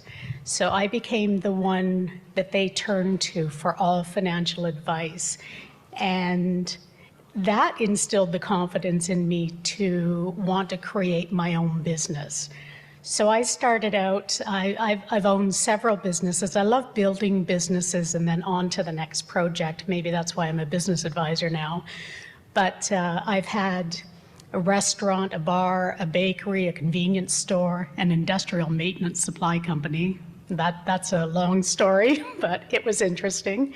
So I have a true passion for entrepreneurship, and I think I didn't have a fear of starting my own business because I started so young with it that I didn't have time to build that wall, to build those fears, or to doubt myself. You know, when you're 20 years old, you're 10 feet tall and bulletproof. And great time to start your business. Sage has done a beautiful job with her business. I love her values. I loved her talk. That was fantastic. So I guess today we'd really like to talk to you and find out some of the barriers, that we have a good idea of some of the barriers or the talk that goes on in your head that you might be dealing with. And we'd really like to assist you in overcoming that in any way that we can. Lisa, do you want to pipe in here? I'll just ramble on. No. Okay. Well, I'll just, I'll read the slide for you. So our purpose today, we're here today to inspire and empower Indigenous women to start their own tourism business. Starting your own tourism business can offer a multitude of benefits, both personally and for your community. So some key advantages are, I'm going to let Ella talk about this one because she knows it more than I do. Yeah, so again, empowerment and autonomy. Having your own business really does empower you. It builds a self-confidence within yourself. And it gives you the power to make your own decisions. It lets you fulfill your passions. It's amazing. If you have a passion for the business you want to create, nothing can stop you. I remember the one cafe that I started. It was like it was meant to be. It was so funny because I was working as a financial advisor and I was looking up something on the internet for one of my clients, and this building out in the village where I live came up in front of me, and I thought, oh, that would make such a cute cafe. And within 2 weeks, I was opening my business, and it was very successful. It exploded. And all while I was setting this up, like, it happened at such a speed and with such ease that you know you have the support of not only the people in your life, but the people that have gone through your life as well. It just felt so, I can't even find a word for it, so perfect. And it was a fantastic business. Unfortunately, I had to close it because out in the rural areas, one thing I'll mention, if you're opening a restaurant or a cafe of any kind, septic systems are a big issue. So really check that out before you invest too much money. But it's now a pizza place. They don't have as much traffic as I did, but it was one of the best times of my life. So it allows you to live by your dreams, live by your desires. And the other thing is it gives you the opportunity to preserve your culture and your heritage. And that, you know, you're going to, or you have the ability to operate your business, well, instilling these traditions, the beliefs that you've been taught. It allows you to pass that knowledge on. And again, it helps you to contribute to your community. If you create a successful business, there's nothing you can't do. You have the autonomy to work the hours you want. I love that Sage said that she takes part of the summer off because she allows herself to do that. You could have that too. And I'm not going to sugarcoat it. When you first start a business, it's a lot of hard work and you have no control of the hours you work. If you want to get the business off the ground, you're going to have to put a lot of blood, sweat, and tears into it.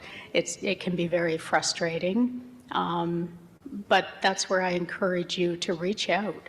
Women are the worst for not asking for help. We try to do everything ourselves, and we're very methodical in everything that we do. Men have a clear vision and they go for it.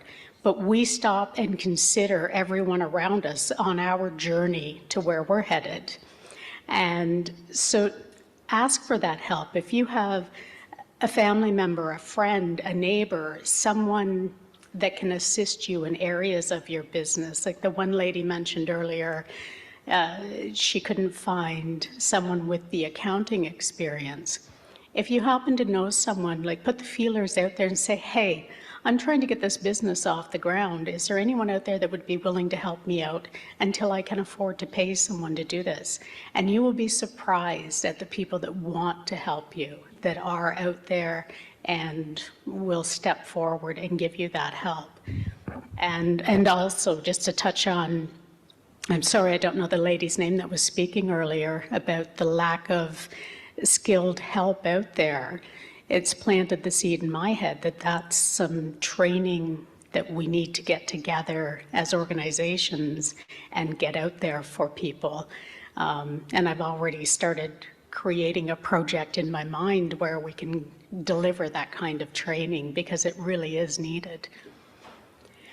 So the other thing that having your own business can help you with is income generation and economic development. And that doesn't mean just money in your pocket.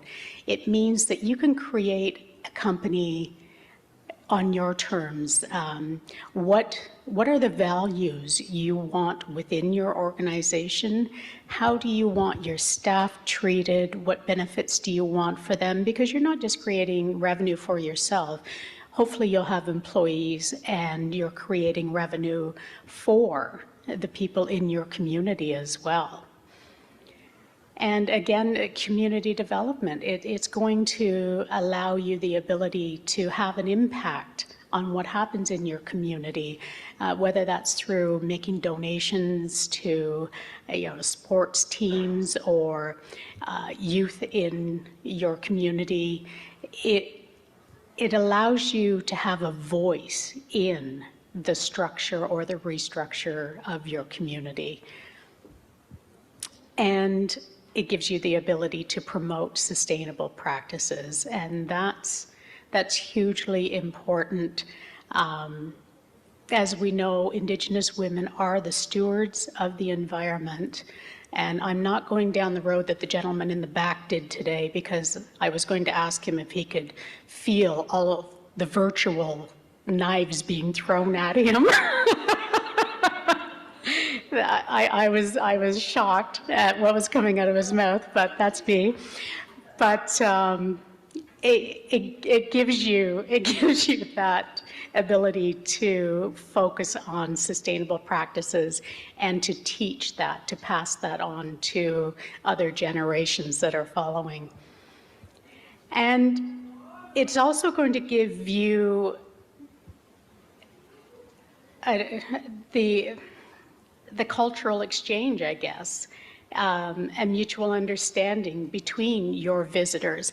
The gentleman back there said tourism is a messy business. It can be, and I've talked with many Indigenous communities where that's their biggest fear, is bringing tourists and bringing guests into their community, and the disrespect that could be shown to the land, leaving garbage behind, tokenizing the community, the members of the community.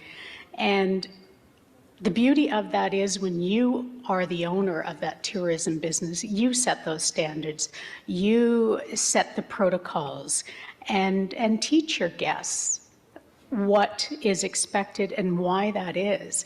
I believe that education can overcome so much. Usually people are doing something wrong because they're lacking training or education or knowledge around whatever it is they're doing. So by having your own business, you can teach them what they're lacking. And then finally, personal growth and empowerment. It is a transformational journey. Back when I was in economic development, I headed up a program called Summer Company. And this was a grant program for students aged 14 to 29 that were returning to school that wanted, rather than looking for summer employment, they created their own business for the summer, and they were given a $3,000 grant to do so. And we would help them get their businesses off the ground. And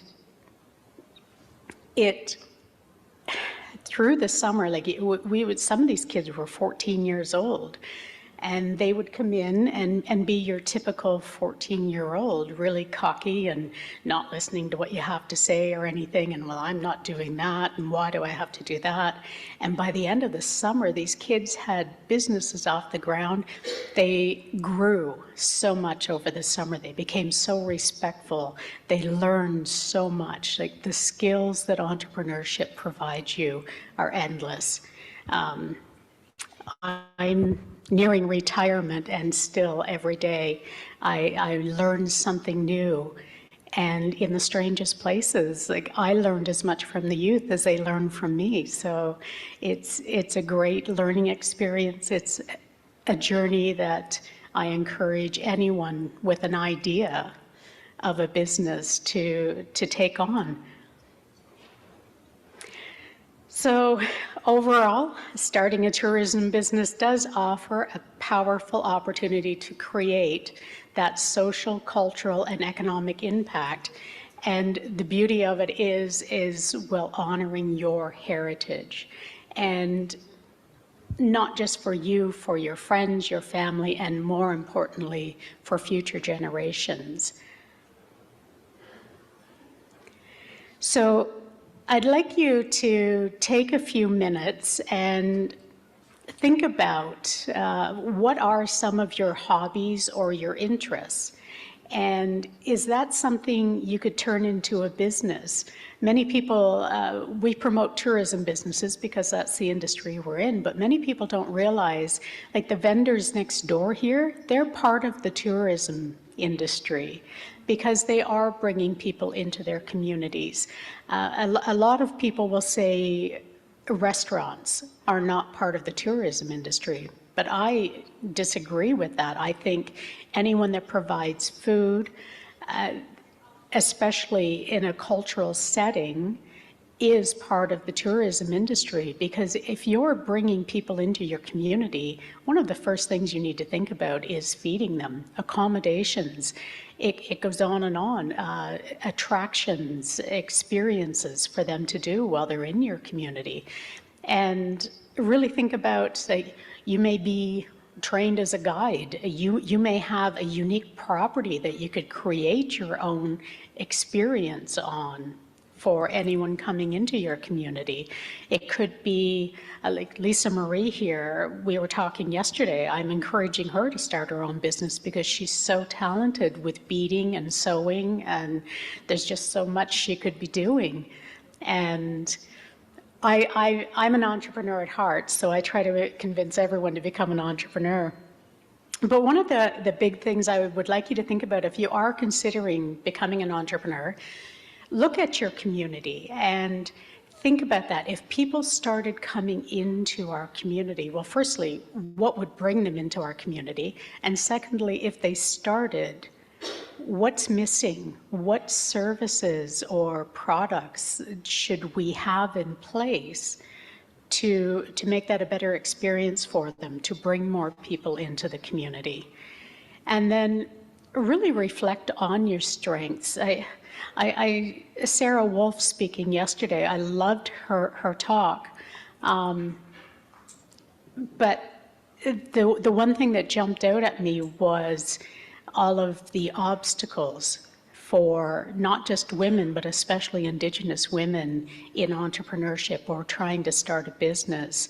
And I think as resilient as we are, we need to find ways to just keep overcoming those obstacles.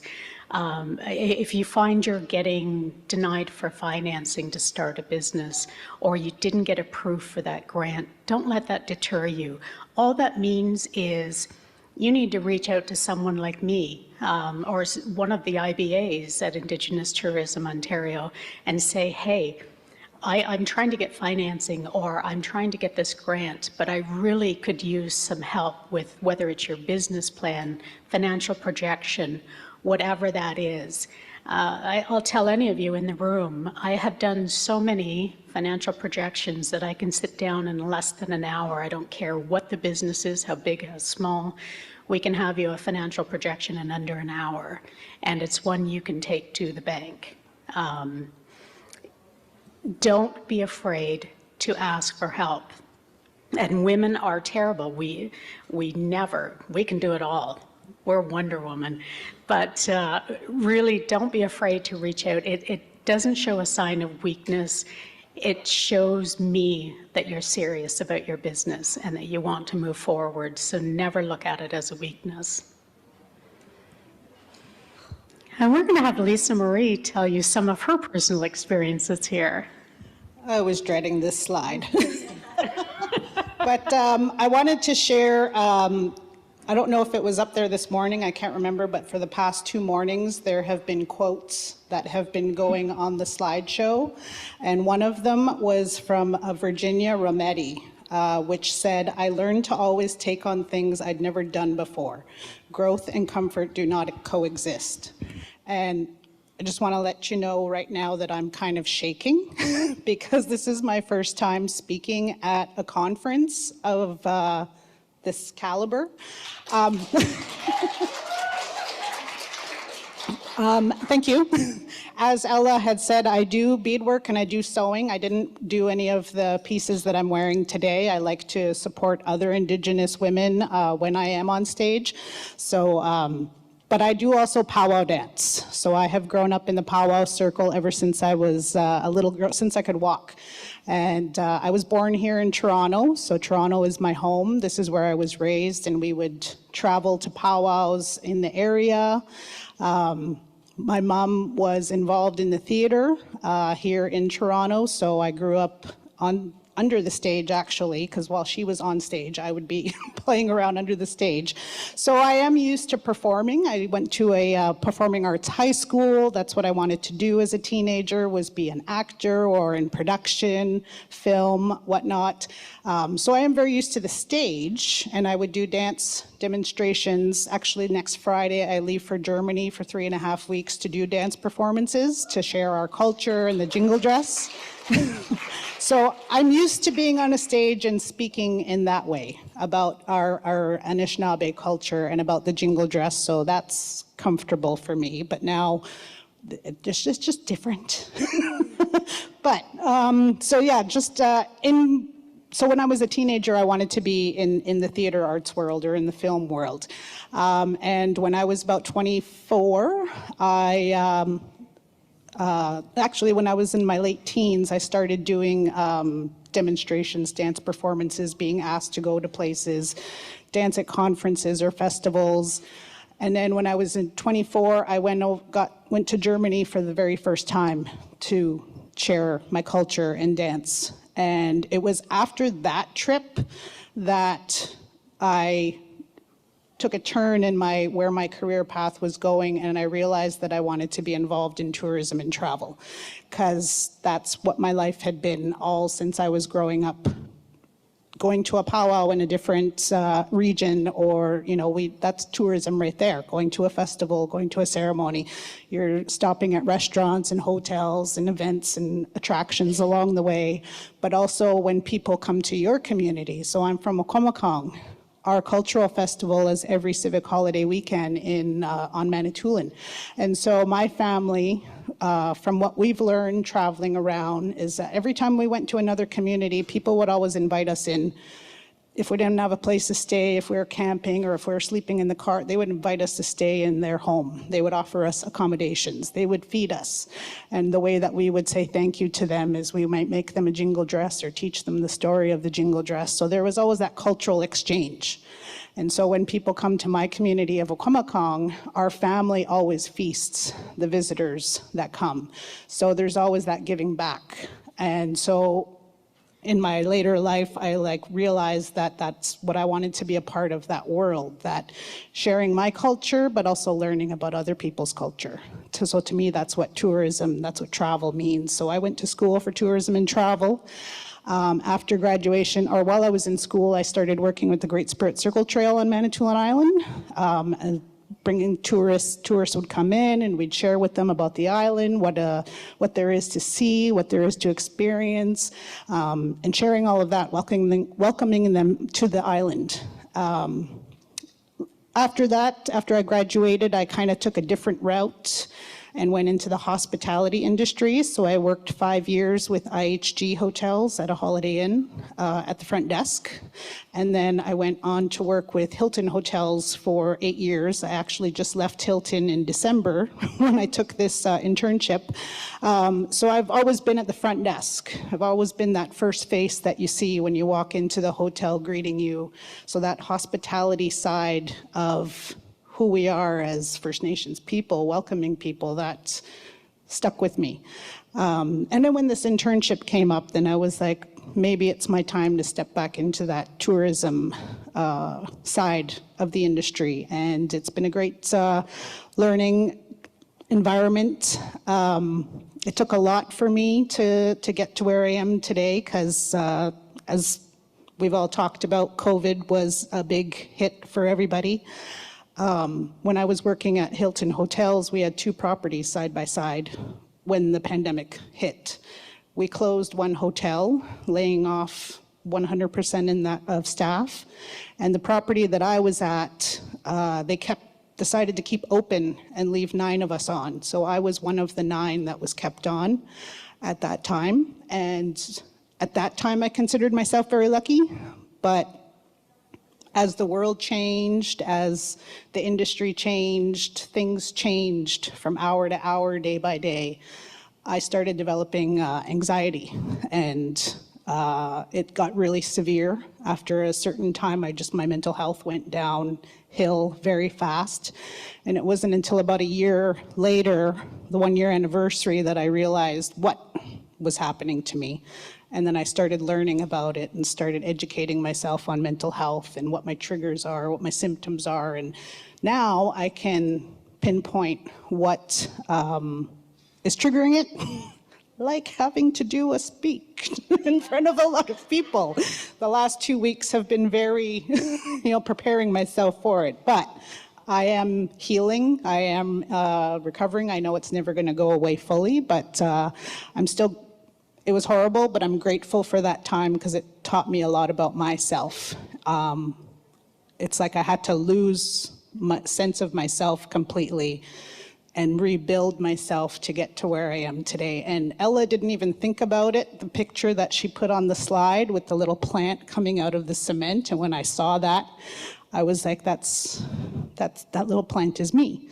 I'm like, I have to rebuild out of the darkness and the hardness that I was in for the past 3 years. And it's like now I'm coming out the other side of it. I've come back to the tourism side, and I love helping people, and teaching them what tourism is. Because a lot of people think hotel, airline, coach travel, cruise ships, and that's it. But like Ella was saying, you have restaurants, you have attractions. I was on the other side of this wall. I hope all of you went to the other side of this wall where all of the artists and craft vendors are, because yes, they are all part of tourism. And I was talking with some of them that one lady had an art gallery and she was like, oh, but I don't think I'm tourism. And I said, yes, you are. Because you have this art displayed and people are coming in. They're coming in to see that, or if you're providing workshops. Sierra back here is one of 3 women that puts together the Three Sisters Market here in the GTA. And I live in Sudbury at the moment. And when I see one of her posters for one of her Three Sisters Markets, I come down from Sudbury just to go to the market because she's got all these different women that are artists and craft makers. I come down 4 hours and stay in a hotel so that I can go to the market, and then I'm going to food, I have to eat while I'm in Toronto. So it all falls in together.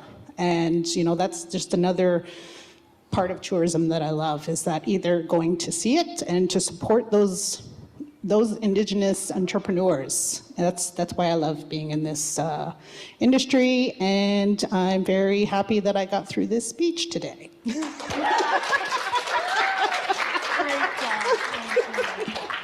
Well, and I have to say, I so appreciate Lisa Marie agreeing to come here and do this with me.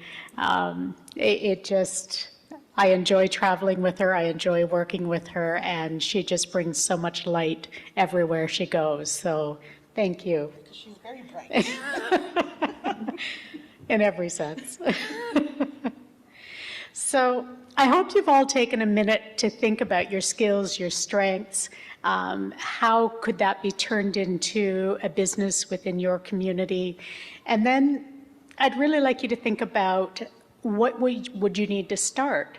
And if this is a question that you can't answer, then please reach out we can set you up with one of our Indigenous business advisors. And like I said, they're wonderful people. They have amazing experience, have all been self-employed.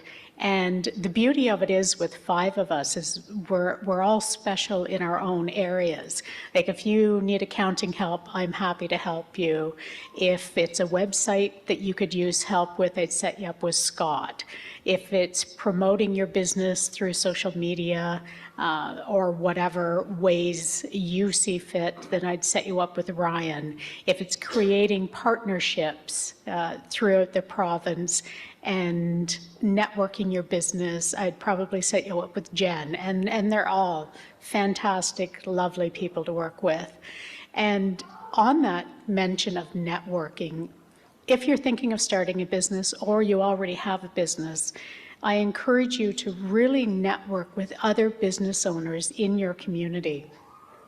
When you come together as a group, you brainstorm, you come up with new ways to promote your business, you come up with new ideas for your business, you find a way to interact throughout your businesses. And I always said that a rising tide lifts all ships. And when you create a network of other business owners, then you can promote so like specials or create programs together that you can promote through all of these, that all of the businesses in that promotion will pay for the marketing. So it really reduces your cost to market your business. And it gives you a wider reach, because now you're not just posting on your social media, you're being posted from other businesses' social media as well. And that goes the same for reaching out to organizations like Indigenous Tourism Ontario. We have a client-facing website where we can list your business on our website. Membership with ITO is free, and that's all we require from you. To work with us, go to our website. There's a membership application, completely free of charge. Sign up, and we will work with you to see, firstly, we'll talk to you, we'll do a bit of an assessment if you're in business and see what areas you need help with first, what's the most urgent. And we're going to work with you through that, and then continue to work with you to improve or increase any area of your business that you would like. And when I say that, there's never really an end. Business cycle, you work through each area and then you start at the beginning again and go again. There's never a finish line in business. If you want to stay in business, stay ahead of the game, you're always striving towards a finish line that isn't really there because you just start over and improve from where you left off. So again, where you turn for guidance, I'm going to give you some resources, and funnily enough, they were pretty well, I think, all mentioned earlier today, but it doesn't hurt to go over this because I endorse the Futurepreneur, the PARO, the IFIs, and there's so much help out there. There is funding out there, but what I love about most of them now is they've recognized the need for mentorship for small business owners. And most of these organizations now are providing that, and it's worth its weight in gold. Futurepreneur, for example, I'm a mentor with Futurepreneur. I have been for, wow, a number of years now. And they have some of the best tools and resources on their website that are all free of charge. They have top-of-the-line business plan template that is so easy to go through. They have their own template for financial projections that walks you through it. And this is all free to anyone wanting to use it. And then, of course, they do have their loan and grant programs, which, if you go through Futurepreneur for a loan, you are assigned a mentor for a 2-year period, which is worth its weight in gold. And again, I want to touch on, really think about those people that are in your circle? Who has the skill set to provide any assistance that you need? And don't be afraid to reach out and ask for help. You would be surprised. We all know women love to help women. Women love to help anyone they can. My husband told me that we'd be quite well off if I didn't give all of the money we made to my grandkids. And my response was, they are my wealth. So if I can spend money to improve their life, to take them higher in life, then you can bet I'm going to do it. So again, here are the resources that I talked about. So the IFIs, they're across the province. One that I've had personal experience with is Camden Lawrence, who manages IAPO in Sterling. Camden is lovely to work with. He's there to support and assist small business owners. Wonderful person to deal with. So I've listed here the different types of IFIs across Canada.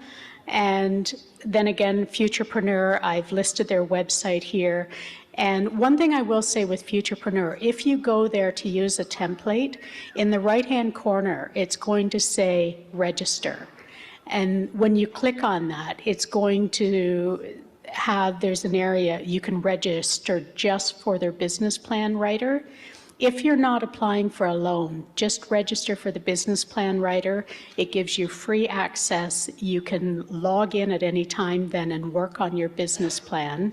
It doesn't have to be done in one setting. You can download your business plan into a Word or PDF document, but don't register under the loan section until you're ready to apply for that loan. And don't even be afraid to reach out to one of the business advisors with ITO and say, hey, I've been working on a business plan. I'm thinking of applying for funding through Futurepreneur. Do you mind going over it with me, giving me your input? I've done this for many years. I used to be a community partner with Futurepreneur, and that's what I did for them was review business plans and tweak them. So don't be afraid to reach out to us. Any one of us would be happy to review it with you and make sure it's good going in the first time. And then there's PARO, a Center for Women Enterprises. I encourage you to check PARO out. They have some really good programs as well. And again, mentorship. And that mentorship piece is key. You don't realize until you start working with a mentor that you don't even know what you don't know. There's so much to learn from a mentor, and it'll ease the stress of going into business as well. So, do you have any more stories you'd like to share with us, Lisa Marie? I really wanted to leave some time for some questions. If anyone has questions that they would like to take this time and ask, we're happy to answer them. And Lisa Marie's been in business throughout her life as well and knows a lot more than she's let on to any of us. I would love to see her become a business advisor with ITO as well, but we'll work on that. But yeah, if anyone has any questions, please ask away. No? Well then, you know what? You get to go out there and get your lunch a couple of minutes early. Or you can step next door to do some Yes. shopping with the craft vendors. Do you want to run a? Yes, please. Oh, they've got one down there, Lisa Marie. I do encourage you to please visit the vendors next door. These businesses have traveled quite some distances, and I'd love to see all of the support we can get for them. But please go ahead. I actually don't really have any questions per se, but I wanted to make an observation. We talk about community health. We talk about ways to empower women. And sometimes we hear different platforms and different information which come to us. And again, as I related this morning, we come from a wide spectrum of community life. Those of us that are, that come from way up north, and then those of us that live in urban settings. And, but furthermore, what is, I find very important, what I'm getting out of this is the linkage between women. And I just want to say something to Lisa Marie. Your story of how, of your approach to talking in this platform, you did awesome. And I think sometimes when we perceive people to be the experts, we forget to uphold them also. And your story resonated with me because it comes from that Indigenous base that is woman, and you are, you have a beautiful path. And you talk about the reciprocity that occurred during your visits in the communities, and the exchange. That's so common. I saw my parents do that in their house. They received the visitors, they welcomed them, and changes have happened in our communities where there's been there's been a breakdown in that, and I think sometimes the negative aspects of social media has done that. Yeah, just my thoughts. But anyway, you spoke to me. Thank you. Miigwech. I'm gonna steal the mic for 1 minute before we wrap up for lunch, just to say, you know, we will get to the closing fairly soon, and Michelle will kind of walk us through the last couple things we're gonna do. But before we do that, if there are any women with their own business right now that wanna do a little shout out, please, you're welcome to. Or if anybody wants to give a shout out to a business that they know about, you're welcome to. If anybody wants to do that, please do it now. We want to hear. The runway model. Hi, good morning. I'm Bernadette Rombo. I own a business in York Region, Holistic Healing and Wellness, and I am a healer.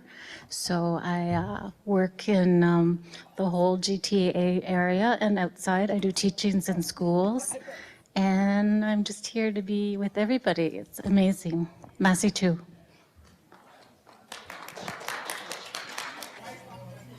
We're going to start our closing. So if you guys could all join me in welcoming the amazing, talented Ojibwe singer, Danielle Mikwaz, and drummer to the stage, please, to close us out like she started us.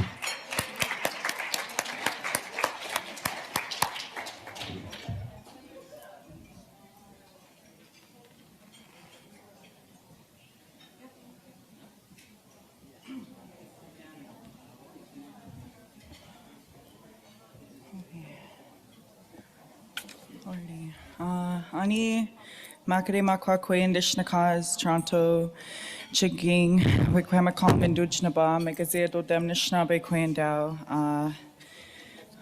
Honey, hello everyone. My spirit name is Black Bear Woman That Runs in the Sky. My given name is Danielle Miigwans. I live in Toronto. My family comes from Chiging and Wikwamakong on Manitoulin Islands. I'm Eagle Clan. I'm Ojibwe. I just want to give a little bit of gratitude to the event that's happened this week. It's been very beautiful. I've been in and out running around because I'm busy with work, but I also wanted to be present here as well. So there's been great conversations. I've met a lot of great people.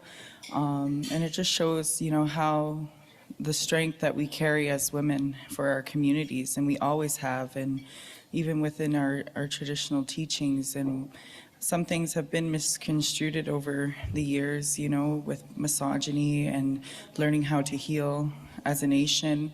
But, you know, we're here, we're together, we're speaking upon things that need to be spoken about, and we do it in that good way. So with that being said, I'm going to be singing A Woman's Journey for our last song today. And it just talks about, you know,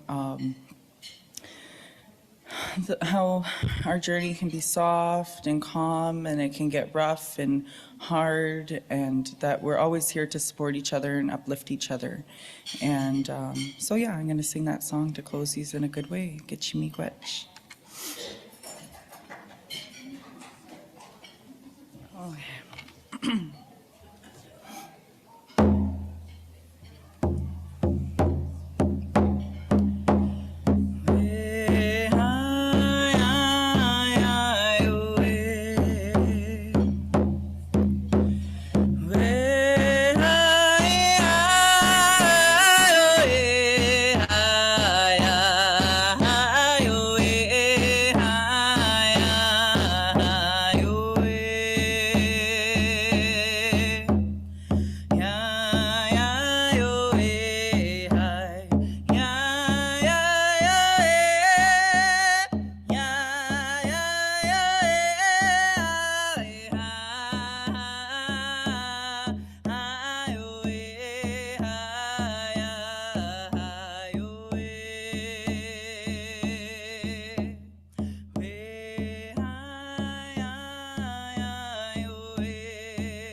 Safe travels home, everyone. Take care. Bama.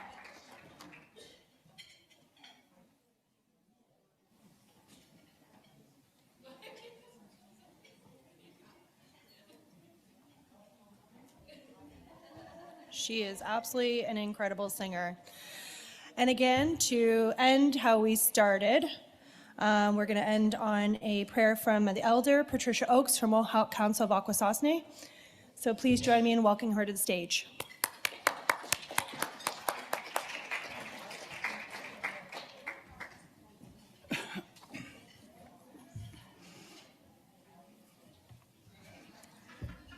That was a beautiful, beautiful song. My heart is still racing. Nyawa, miigwech. Sego zo gwego, bujo ani, ganagwazo dana padoks, yonget swaks galawagi, ni iwagi dalundo. Akwazasni ni I nedawagino. Greetings, everyone. My Mohawk name is Ganagwaza, which means many medicines, and my status card name is Pat Oaks. I'm Bear Clan, and I come from Akwesasne Mohawks. I'd like to acknowledge my two elder sisters that had to leave earlier, Norma and Donna. I just love those two women. They're so strong, and they brought a lot to this gathering, so I thank them for being here. And I thank Nancy and our chair lady for the wonderful job that they've done in organizing this. I think this was a beautiful gathering of strong women. And we all have that beautiful spirit within us.